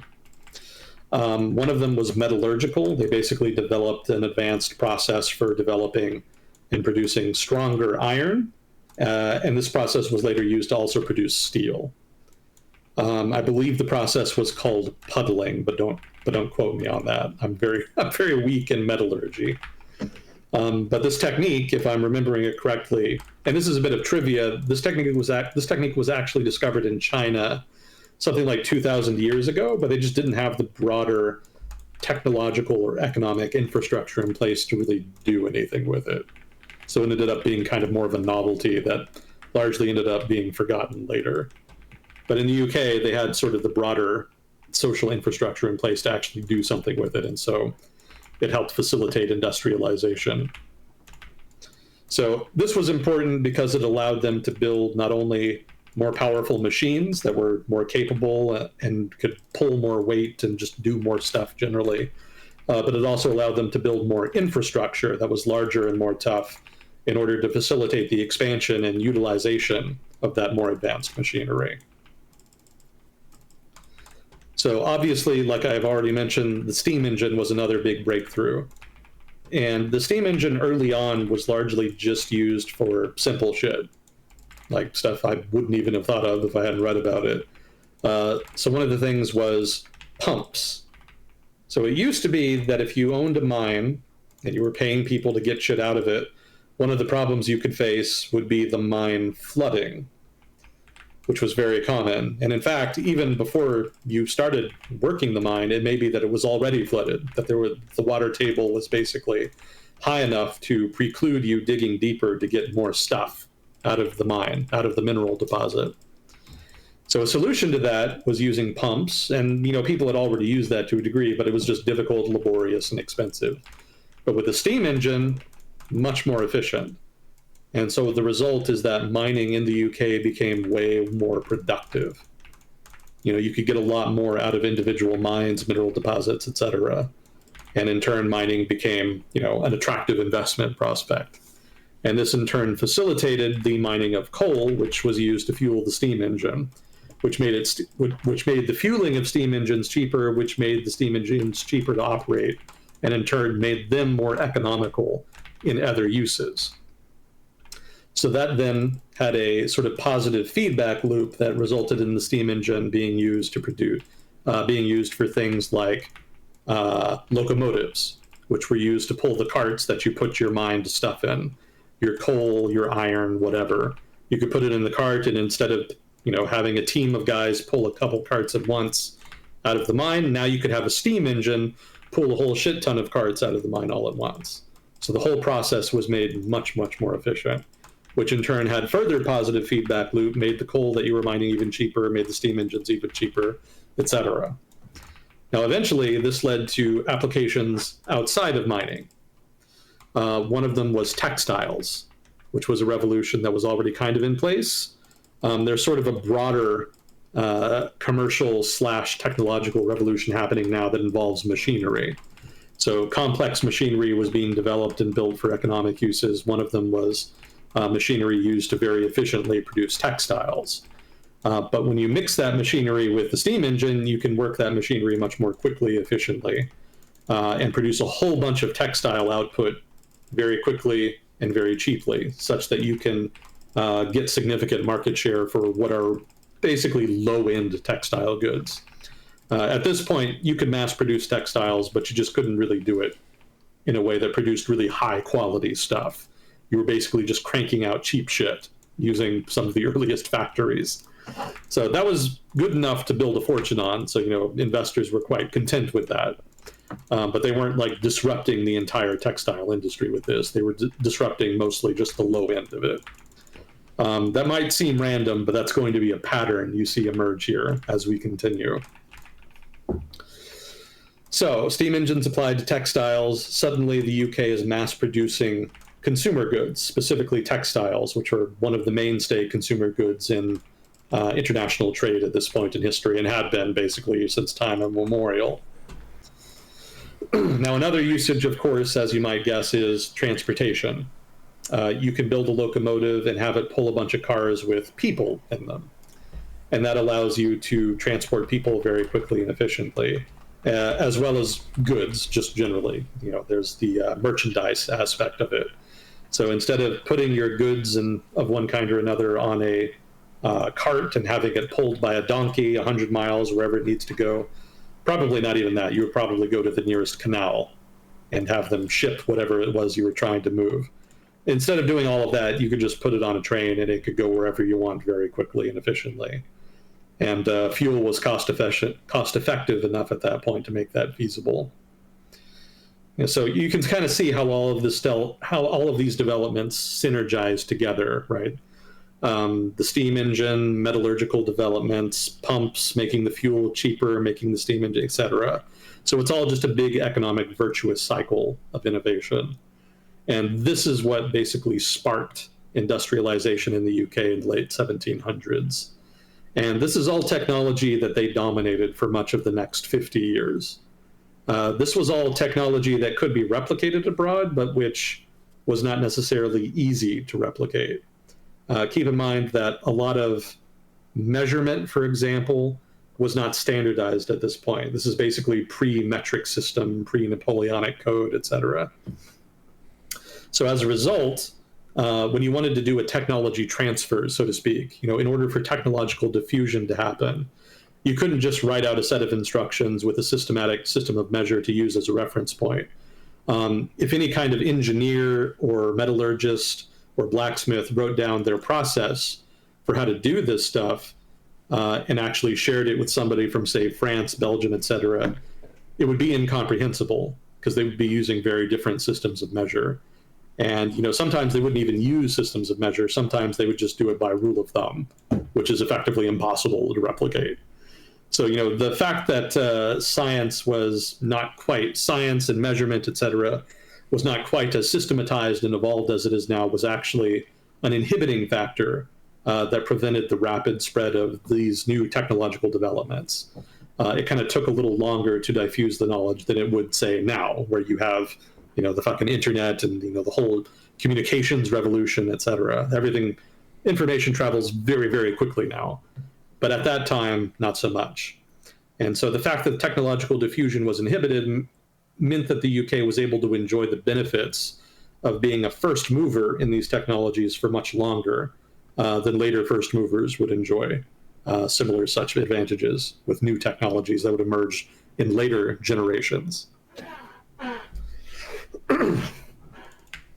Okay, so machinery, also something cotton gin, for example, but also textiles, machinery, blah, blah, blah, virtuous cycle. So this is all happening roughly in the late 1700s. At least that's when it starts. So then we move into the early 1800s. So by this point, they're leading the world in the production and export of locomotives, railroads, basically anything to do with trains. The British industry and British firms in that industry are the leading market actors. So in the United States, we have a long history, involving the settling of the West, right? Moving west, settling the Midwest, the South, then moving past the Mississippi, etc. Railroads played a big role in that, especially starting in the let's say, late 20s, maybe 30s, probably more the 1830s, and then exponentially more after that. And I think every American is kind of at least vaguely familiar with that history. What they might not be familiar with is the fact that almost all of the trains, railing, and other just train-related equipment that the United States was using to do all of that stuff was actually mostly imported from the UK. I think implicitly, and this is me talking here, I implicitly assumed for a very long time that the United States was actually producing most of its own train stuff, so to speak. It had not occurred to me that American industry was actually just not sufficiently advanced by that point to produce that kind of equipment and had to import almost all of it from the UK. And that was a circumstance shared by many countries, not just the US. Again, technological diffusion just took time. But even after it had started diffusing successfully to France, Belgium, the Netherlands, Germany, etc., even after that, the United States was actually still kind of lagging behind. The industrialization started partly in the United States, but mostly it started and stayed in the UK. And the United States had to play catch up for a long time. We really didn't get industrialized until more the 1860s. The northeastern United States did benefit from some early industrialization, but to my knowledge, that was more so textiles than anything. Broader industrialization didn't really kind of occur on a broad basis until much later. So we were lagging a bit for a while. But that said, I just want to emphasize here that the British were early developers and first movers in terms of trains, some mining, and also steel. And their firms just led the world for like 50 some years after they developed it. So then what happened? Let's see, mid-19th century. So at this point, they actually regain competitiveness in a market that they had previously lost competitiveness in. And this is an interesting story. The British, for a long time, had been some of the leading shipbuilders in Europe. So I'm talking like early modern period of history, 1400s, 1500s onward, etc. They built most of the ships they used, either in their merchant marine or in their navy.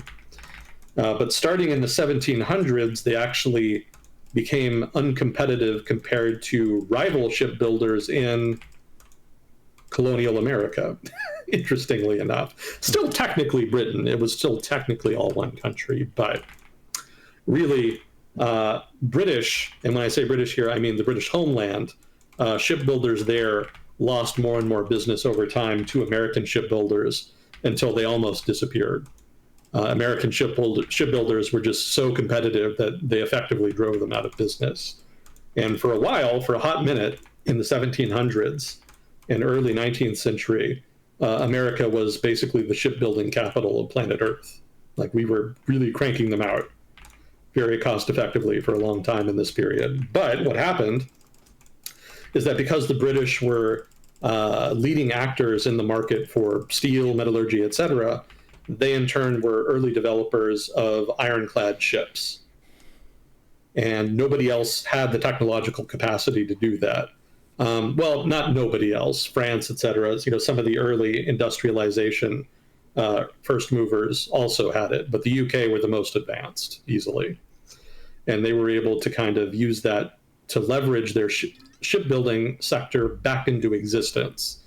They had basically been on the brink before, but because they were able to de facto monopolize the production and export of ironclad ships, they were resurrected. And for the next some century, that was a big driver of their economy, or at least one of the important drivers of their economy. So they developed new technology, and in turn, they were able to use that to resurrect an old sector that they had previously become uncompetitive in. And mid-19th century is also roughly when you start seeing sort of the broader mass production of consumer items, roughly speaking. So not just locomotives and locomotive-related equipment, not just metallurgy, furnaces, not just steam engines, but all of that stuff was used to make machinery that could mass-produce stuff. So tin cans, wagons, just anything and everything you can think of. Britain basically became, as it was known at the time, the workshop of the world. So just anything and everything that they could manufacture using their technological prowess, such as it was at the time, they became market leaders in at that time. And everybody else, I want to emphasize again, was playing catch up, right? It was just taking time for technological diffusion to take place. And so everybody else was catching up, but was behind. And so their stuff just was not as advanced.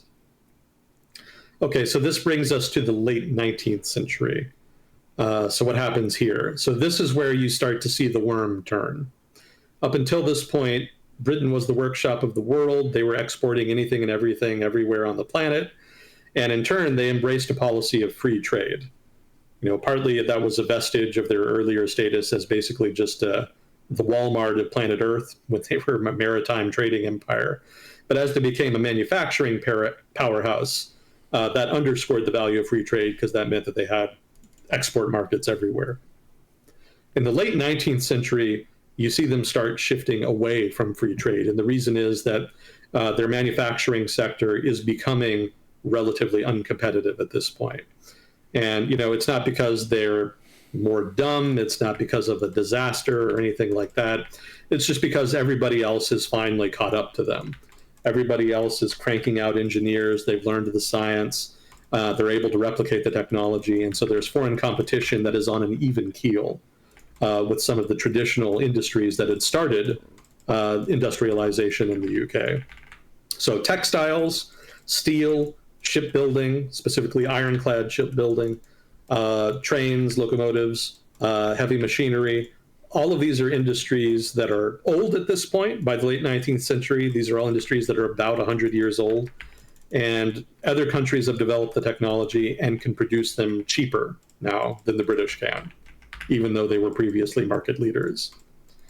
Now, I want to emphasize something else here, which is that while these industries declined in the UK, they did not disappear, because what happened is that even though other countries had caught up, and this is a story people were probably familiar with in a modern context at this point, even though foreign competition had caught up, foreign competition was mostly focusing on the lower end of these markets. So it's not the case that Britain lost all of their textile, steel, shipbuilding, et cetera, production. Mostly they were just losing the stuff that was cheaper and focused on lower end markets. They actually continued to produce stuff for the higher end premium side of these respective markets. So if there was like a really fancy textile that you wanted, probably British producers were still the go-to choice there. High-end advanced steel, probably UK metallurgists were still leading the market in terms of innovation and still had the upper end of that market. The same could be said for any of the other industries I mentioned, shipbuilding, trains, etc.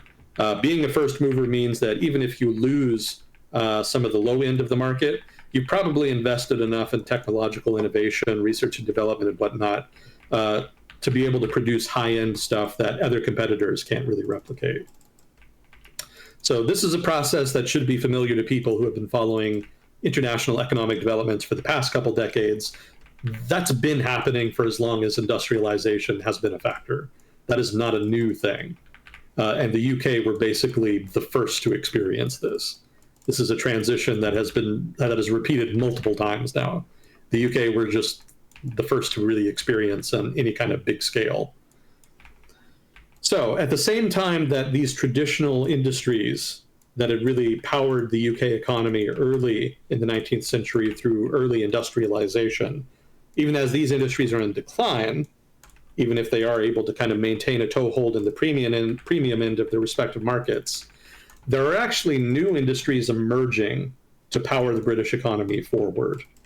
And so this ties into the second industrial revolution, which is basically a term that's used to refer to a spat of technological innovations that emerge in the mid-late 19th century. So this is things like electricity, cars, and any number of other technological innovations that kind of emerge in that period. Electricity and cars are some of the main ones. So because Britain has advanced universities and invests a lot in research and development and has just very smart people generally, what you would call now very high human capital, they in turn are able to leverage all of that, which I would point out is partly built off of the money that was earned from the economic boom that the UK experienced starting in sort of the late 1700s, early 19th century. That money was put into institutions, a word I come back to a lot. And in turn, those institutions were able to produce new technological innovations that formed the basis for new industries that were able to drive the British economy and offset the loss of traditional industries to foreign competition. Again, this is a pattern you can recognize in a modern context. And once again, the UK were just the first to experience it. It's an old pattern that goes back a long time, longer than a lot of people think. So British early adopters, first movers, British private sector first movers in things like electricity infrastructure, automotive industries, et cetera, as well as chemicals, pharmaceuticals, et cetera. These are other innovations that occurred at the time. These became market leaders in this period. And so they were able to, again, offset the loss of some of the traditional industrial industries that have already begun to decline at this point. So these are all developments happening in the late 19th century. And for those of you who may be British and listening, I'm maybe like one or two at most. But if you are there, you may remember this period of British history being partly defined by the phenomena of Little England. You know, this is a period when Britain is becoming increasingly insular, somewhat less open. It's still like the locus of international trade and world affairs. So, it's not like it became irrelevant.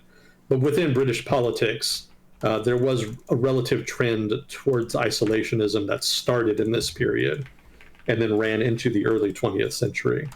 And part of the impetus for that is specifically because some of these traditional industries were starting to struggle, and it was creating economic difficulties for some people in some of the bigger cities in the UK. Once again, this is another pattern that you can see replicated, where industries decline, creating urban blight, and then, in turn, political difficulties. All of it's happened before, and again, the UK here is like the first to really experience it more than 100 years ago. What's urban blight? Urban blight is sort of a catch-all term that refers to basically any and every bad thing that happens to an urban area when it experiences economic decline and, by extension, a corresponding social decline. So generally high crime, generally arson, things like graffiti, etc., more prostitution, more poverty, more drug Crazy use. football fans, yeah. Well, I don't know about that one, but yeah, urban blight is kind of just general social and infrastructural decay that occurs.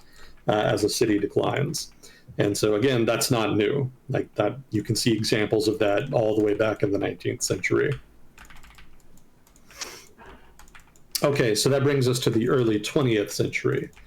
So once again, we see the pattern repeat. So some of those traditional industries that the UK had been leading in, electricity, automotive, the new stuff that they had innovated, now they're starting to lose some of their competitiveness as foreign competition picks up. But at the same time, British researchers and finance are creating new industries with technological innovation. So aerospace, radar, radio, this is all stuff that the British are first movers in. And their industries are some of the early dominant firms. Their firms, rather, are some of the early dominant firms in these economic spaces, not only in Britain, but internationally. But at the same time they're doing that, their locomotive sector, again, trains and whatnot, is becoming less competitive, and the US is actually taking a lot of their business. In fact, the United States in this period becomes the world's leading exporter of locomotive technology and equipment, and also heavy machinery. Germany, at the same time, is becoming a major global leader in metallurgy and machinery, as well as becoming more competitive in consumer goods, especially cars. Japan, in turn, is becoming more competitive in shipbuilding and also in textiles and, to a lesser degree, consumer goods generally. To add that. So you can see these new economic actors emerging and kind of growing on the back of these older industries, specifically the lower end of established industries that had powered the British economy, but which British producers can no longer really be competitive in. So that's the early 20th century. Then you have the Great Depression, so there's a period of protectionism where the British government is kind of desperately trying to protect British manufacturing by preventing importation of foreign manufacturing goods, and also by trying to secure captive markets in the British Empire. Basically, they make it so that if you live in a British colony overseas of one kind or another, then you have to buy British manufactured goods. Other manufactured goods are too expensive because of high tariffs. So that was a good deal for British manufacturers in the British home islands, but obviously it was a pretty raw deal for the broader part of the British Empire, which did not produce a lot of manufactured goods and preferred cheaper goods to more expensive goods. So that's an example of protectionism being a net negative for the vast majority of people impacted, and only really beneficial for a narrow slice. And I would point out here, as we'll get into, this did not save British manufacturing. Like, you can kind of see the slow, long decline happening over time. That continued unabated afterwards. Protectionism did not save it. It just delayed the inevitable. So now we're into the mid-20th century. Obviously, a lot of stuff of dramatic fashion happened in the mid-20th century, but I'm going to kind of gloss over that to kind of focus on these broader trends here. So mid-20th century, at this point, British manufacturing is under even more pressure from countries that had been less developed industrially in terms of manufacturing technology, catching up in some of the industries they had innovated in and helped start earlier in the 20th century. So the United States, Germany, Japan, all of them start developing modern aerospace firms, modern radio, radar, et cetera, all of that stuff that had been developed partly, if not exclusively, in Britain earlier. Now foreign competition is catching up and is taking their market share. Also, the British manufacturing sector is under even more pressure than it was before, because at this point they're losing the British Empire and they no longer have that captive market that they can monopolize. Now they have to compete with foreign competition on a more even keel, and that in turn costs them in terms of overall revenue. So this leads in especially the 1970s, direct government intervention to try to maintain certain strategic sectors that can no longer really hack it in a market economy. So steel production, shipbuilding production, the British government deemed the maintenance of a certain capacity, a certain degree of capacity in these industries to be necessary, strategically speaking, if only for defense. And so they step in and kind of prop them up. There's also a broader effort to try to prop up and subsidize other industries like mining industries and whatnot to prevent them from going under, and in order to preserve jobs and communities. But at this point, it's just very much a losing game. Like, they're spending more money than they're gaining from this.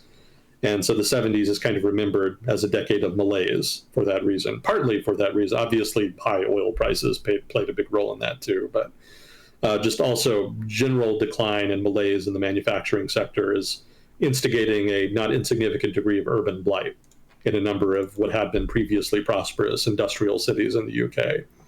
And the government is trying to reverse it, but is mostly failing. And let's see. So that's a trend.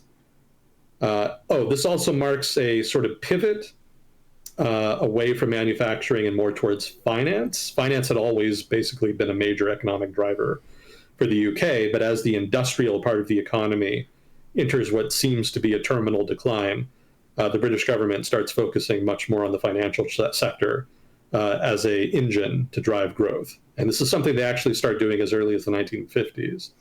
Because after World War II, the country is deep in debt. The economy is not doing great. It's suffering from pre-existing industrial decline.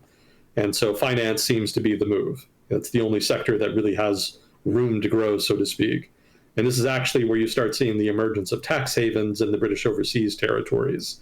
That was actually an early strategy in the 1950s to try to spark economic growth, to try to solve the country's employment and debt problems.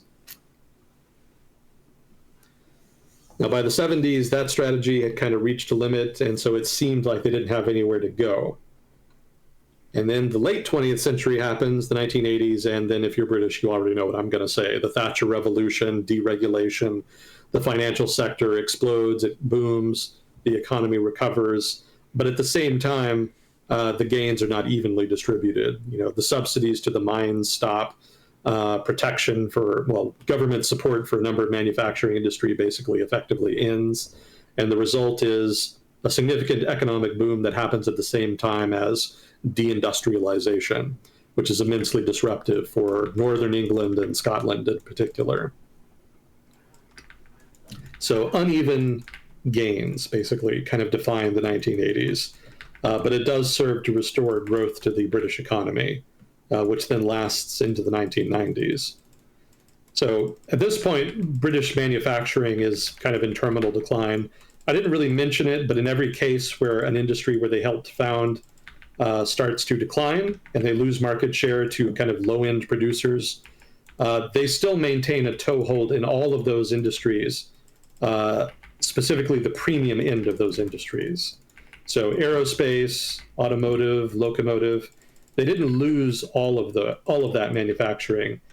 They still maintained a toehold producing high-end equipment or maybe even high-end finished goods for all of those industries. So those are all present. They're just not nearly as large and prolific employers as they had been before. So this basically just happens again, right, in the late 20th century and then into the early 21st century. More of the industries that had been sort of market leaders in their respective affairs, they become more and more niche, more and more premium in terms of their clientele. You described that as their gilded economy, right? Yeah, exactly. And at the same time, the same pattern emerges again, right? British innovation, British research and development, British universities are all still top-notch. And so they're able to continue innovating new technologies.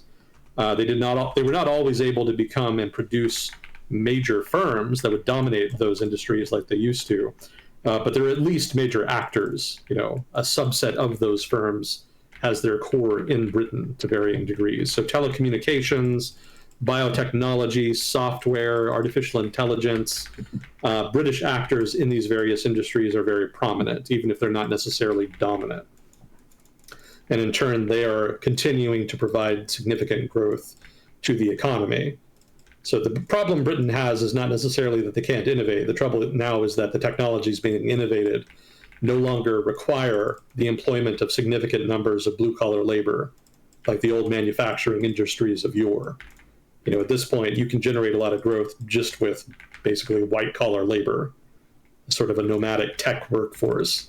That can generate significant value, but it doesn't solve that underlying problem of uneven growth that kind of emerged in the 80s, where you saw the services sector, the innovation sector, the high-end manufacturing sector generate most of the growth at the expense of the blue-collar labor force, which doesn't really have an economic home in the private sector anymore. And we've talked about that dichotomy before, at length, so I won't get too much into it here. But the British economy has had this pattern where it innovates its way into economic growth repeatedly, even as the old industries that had powered it kind of diffuse into other countries. And I want to point out here that this process of technological diffusion that I've illustrated here, talking about the evolution of Britain's manufacturing sector over time, this happens to everybody. There are other case studies I could do of, say, the Dutch economy or the American economy or the Japanese economy even, or even the Chinese economy, actually. They have all experienced this. It's not the case that one country develops an industry and just stays dominant in that industry forever. It invariably diffuses outward. So the pattern here is not one country dominating one sector forever. The pattern we're seeing is actually a slow motion technological diffusion happening over the course of 200 years. Everything that is developed and innovated in one country invariably diffuses outward. And hypothetically, in the future, we'll reach a point where everybody has equal technology and competes on an equal footing. The only reason that hasn't happened yet is because we keep innovating new technologies, and it takes time for those new technologies to diffuse away from the first movers that first develop it. So long as you're continuously innovating new technology, the developed world can hypothetically maintain a lead over the developing world. That could be semi-permanent. But in the meantime, the developing world is catching up slowly, but perpetually, so long as they can avoid big hiccups like wars or doing stupid shit with managing their economy, like closing it off to all international competition, like the Chinese did in the mid 20th century. If you can avoid pitfalls like that, you can kind of continually, perpetually catch up. And while you might never necessarily be on a completely even keel with Europe in terms of overall economic development, you can get relatively close. Hypothetically, Europe and the United States and other developed countries could stop innovating. If that happened, then everybody would eventually evolve into an equal footing, and everybody would have the same access to technology, and everybody would probably produce it to varying degrees. But in the meantime, we are in a state of perpetual disequilibrium, right? There's no equilibrium. There's new technologies. Some places just don't have them yet, can't produce them yet. And until they do, we're not really going to be in a fixed state, in a stable state of affairs. So I would say to anybody trying to understand the international economy, you need to keep this dynamic in mind. This kind of dialectic, this evolutionary process of technological diffusion is actually one of, if not the main driving force behind a change in the balance of economic power over time. It's not just geopolitical, it's not just strategic, it's not just powerful countries dominating sectors.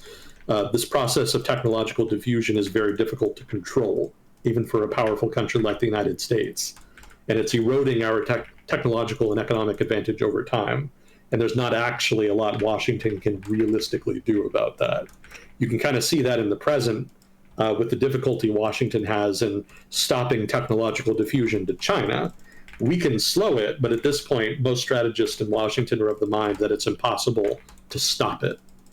Their focus right now is just in inhibiting technological diffusion so that the United States can maintain as much of an edge through innovation as possible to ensure the gap between the United States and China remains relatively sizable. But they recognize that they're not going to stop China from catching up. They're going to continue to do that. So hopefully all of that is not too esoteric or too incoherent. Hopefully I was able to kind of draw the picture I was trying to of how economies evolve over time, and then how the British economy evolved over time in the face of industrialization up till the present. It's pretty cool. I didn't really think about some of those older technologies being driving forces, but it totally makes sense. We don't think... Go ahead. One thing that's, I think, more of a modern difference in their tech breakthroughs that you mentioned was that the older phases of industrialization required a lot more blue-collar work to make them work, like the factories and so on. Whereas nowadays, a lot of the sectors like finance, that doesn't require a lot of people. It requires very few extremely educated people to do that. Yeah. So it kind of brings the question of what do they do with their lower class in the UK, and I guess even the lower middle class. Yeah, that is a vexing political problem, maybe the vexing political problem of our time in the developed world.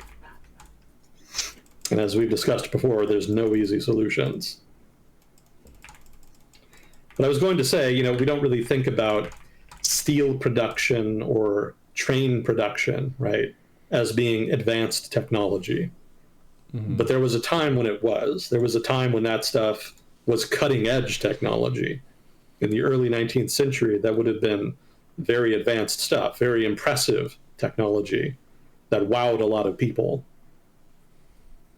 So while we don't think of it as advanced technology, the evolution of those industries offers us a template with which to understand how new technologies will evolve into industries that will then diffuse into other countries outside of their original country.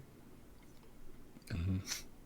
So biotechnology doesn't seem to have much in common with steel and trains, but it'll probably evolve in a similar way.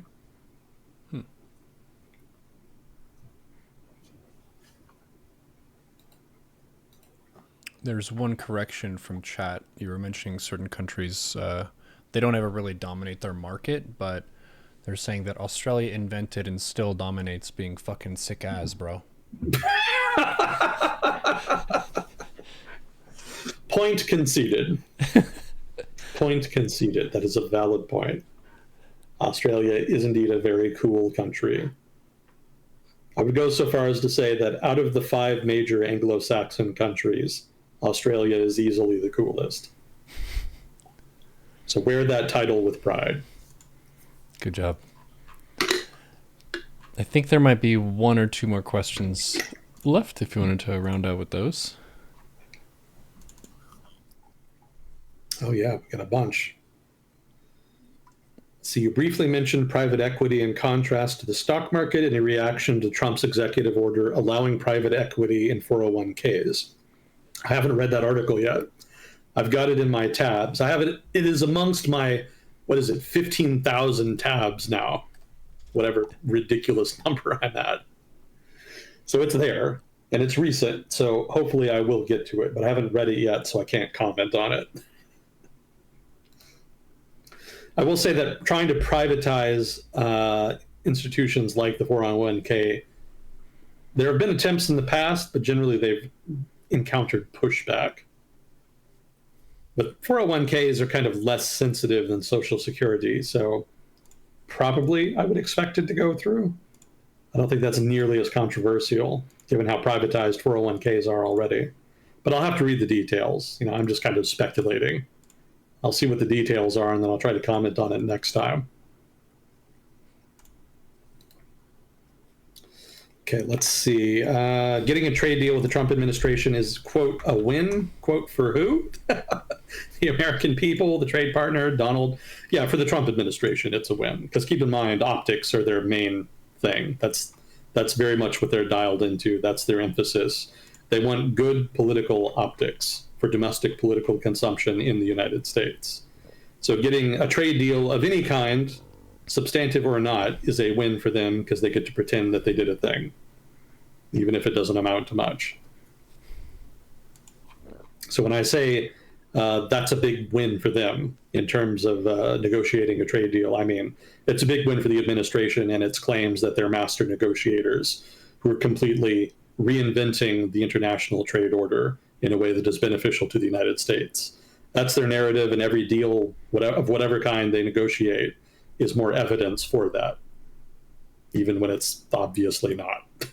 Most people don't follow trade that much. Trade negotiations, international trade, that stuff is super esoteric to the vast majority of people, not only in the United States, but just everywhere. You have to be a real public policy nerd to actually be interested in that and to follow it closely. So the administration finds it very easy to get away with pretensing that it's good at this. Most people are not really in a position to judge one way or the other. So his supporters are frequently willing to give him the benefit of the doubt.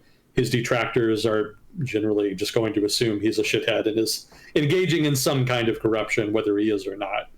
So in turn, there's a very narrow slice of the population that's actually substantively trying to gauge what he's doing in trade and make a impartial judgment. I try to be one of them. There are others, but we are a very, very small group at this point.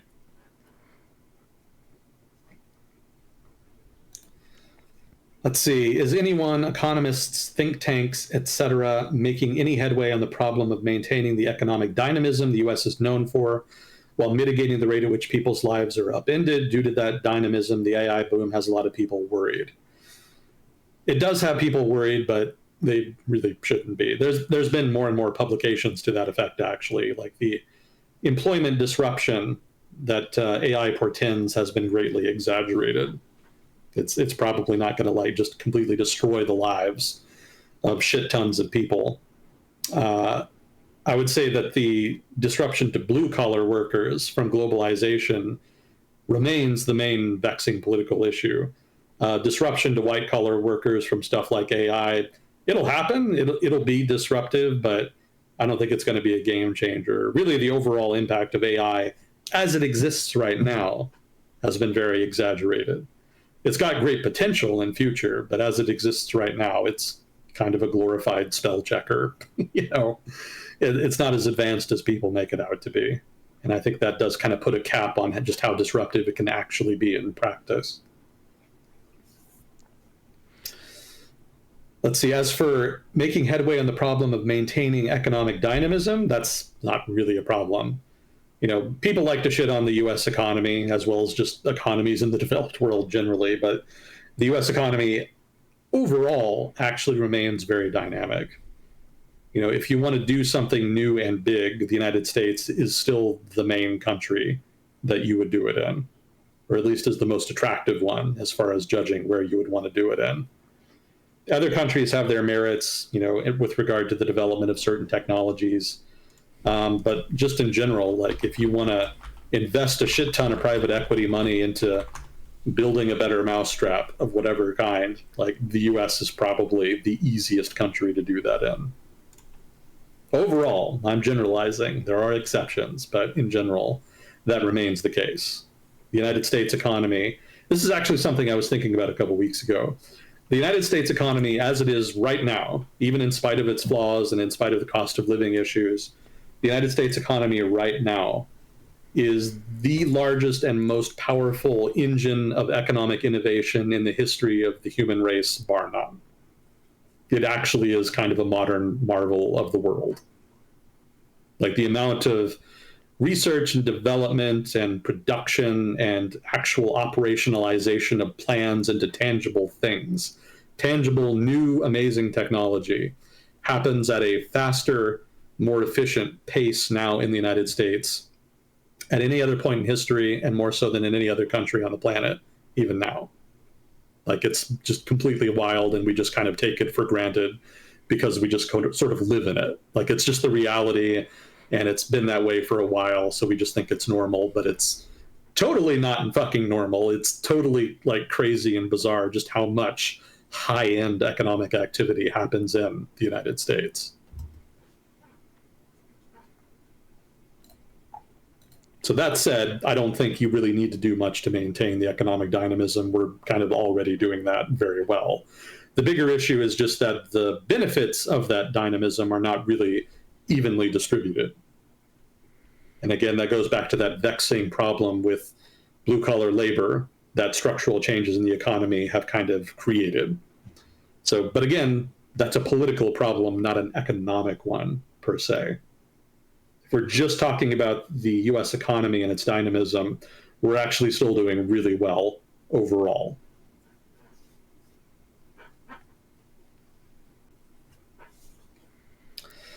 Let's see, how much has the talk of censorship of artists by Visa? They're taking our porn, Neuro. Censorship of artists by Visa, especially targeting Japan's manga and anime culture, spread beyond the otaku community.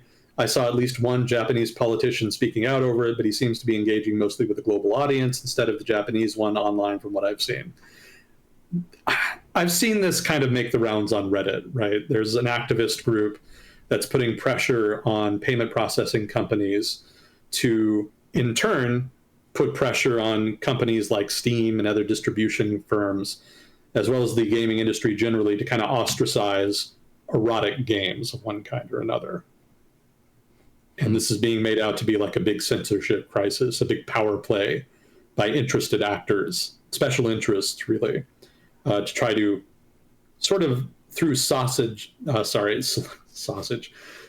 tactics, kind of slowly erode the market for erotic games, and then presumably eventually lead up to some kind of broader censorship regime. My opinion on this, my impression on this, is that it's vastly overblown, because Freudian slip, payment processing companies rather have always done this. This is not new. The porn industry writ large, not just the gaming, not just the erotic gaming industry, but just like erotic film, streaming, etc. Any kind of erotic firm has actually already been facing this for decades. This goes all the way back to like the moral majority in the 1980s. A lot of payment processing firms and banks would refuse to do business with any kind of erotic industry endeavor. And the result was that they had to find alternative means to kind of process their payments and, do business generally. Financing was difficult. They had a whole alternative ecosystem they had to set up to do that. So for me, the interesting thing here is not that pressure is being applied on the industry in this fashion. The interesting thing to me is that it wasn't already happening. I'd always just assumed that payment processors were not processing payments for erotic firms of one kind or another in the gaming industry. So for me, this isn't so much a big change so much as it is reversion to mean, right? This is regression to mean. This is the payment processing industry being more consistent with their existing policy, not less. So maybe I'm wrong. Maybe there's something I'm missing about the big picture here, but this for me isn't something to be excited about. If they try to expand the ambit to become a broader censorship regime, maybe then I'll be concerned. But for now, this is just more of the same.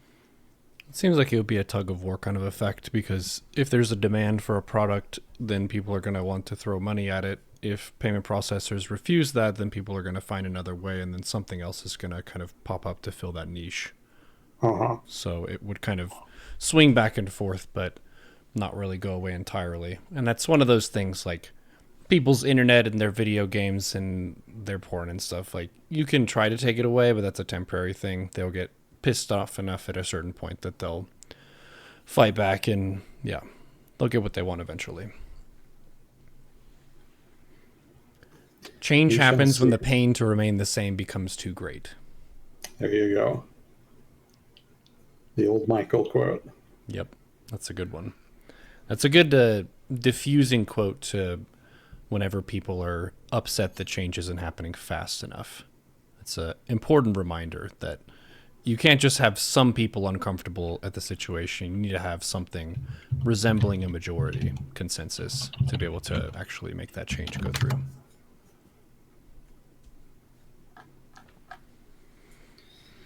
Let's see. And then the last question was, what is your take on the Colombia-Peru imminent war? That's the first I've heard of it. I don't know what they would even fight over. Yeah, I'd have to read more. I haven't heard anything about it, so I can't comment. I'm not aware of any existing issue between the countries that would justify a war, so I'm not sure what they would fight over, but we'll see. I guess I'll find out. Peru does have a pretty aggressive Dota scene, so they might have upset some people in their video games. There you go.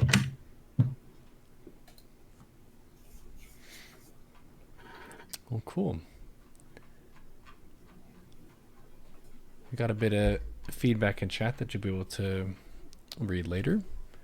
Some discussions on AI and Bitcoin and so on. Some of the usual suspects. We only had to ban one chatter, but it wasn't related to your banter, so. Oh, okay. Yeah. Not too bad. Yeah. And you talked about Israel and Palestine, and people stayed mostly calm. Oh, that's nice. Yeah. Doesn't happen too often. Yeah. Well, cool. Well, ladies and gentlemen, thank you all for your time, your participation. Thank you, Fuzzy Cord and Sea of Whiskey, for handling questions. Agent Smith for your time and expertise. And we will see you all in the next episode of World Discussion with Agent Smith. Smith.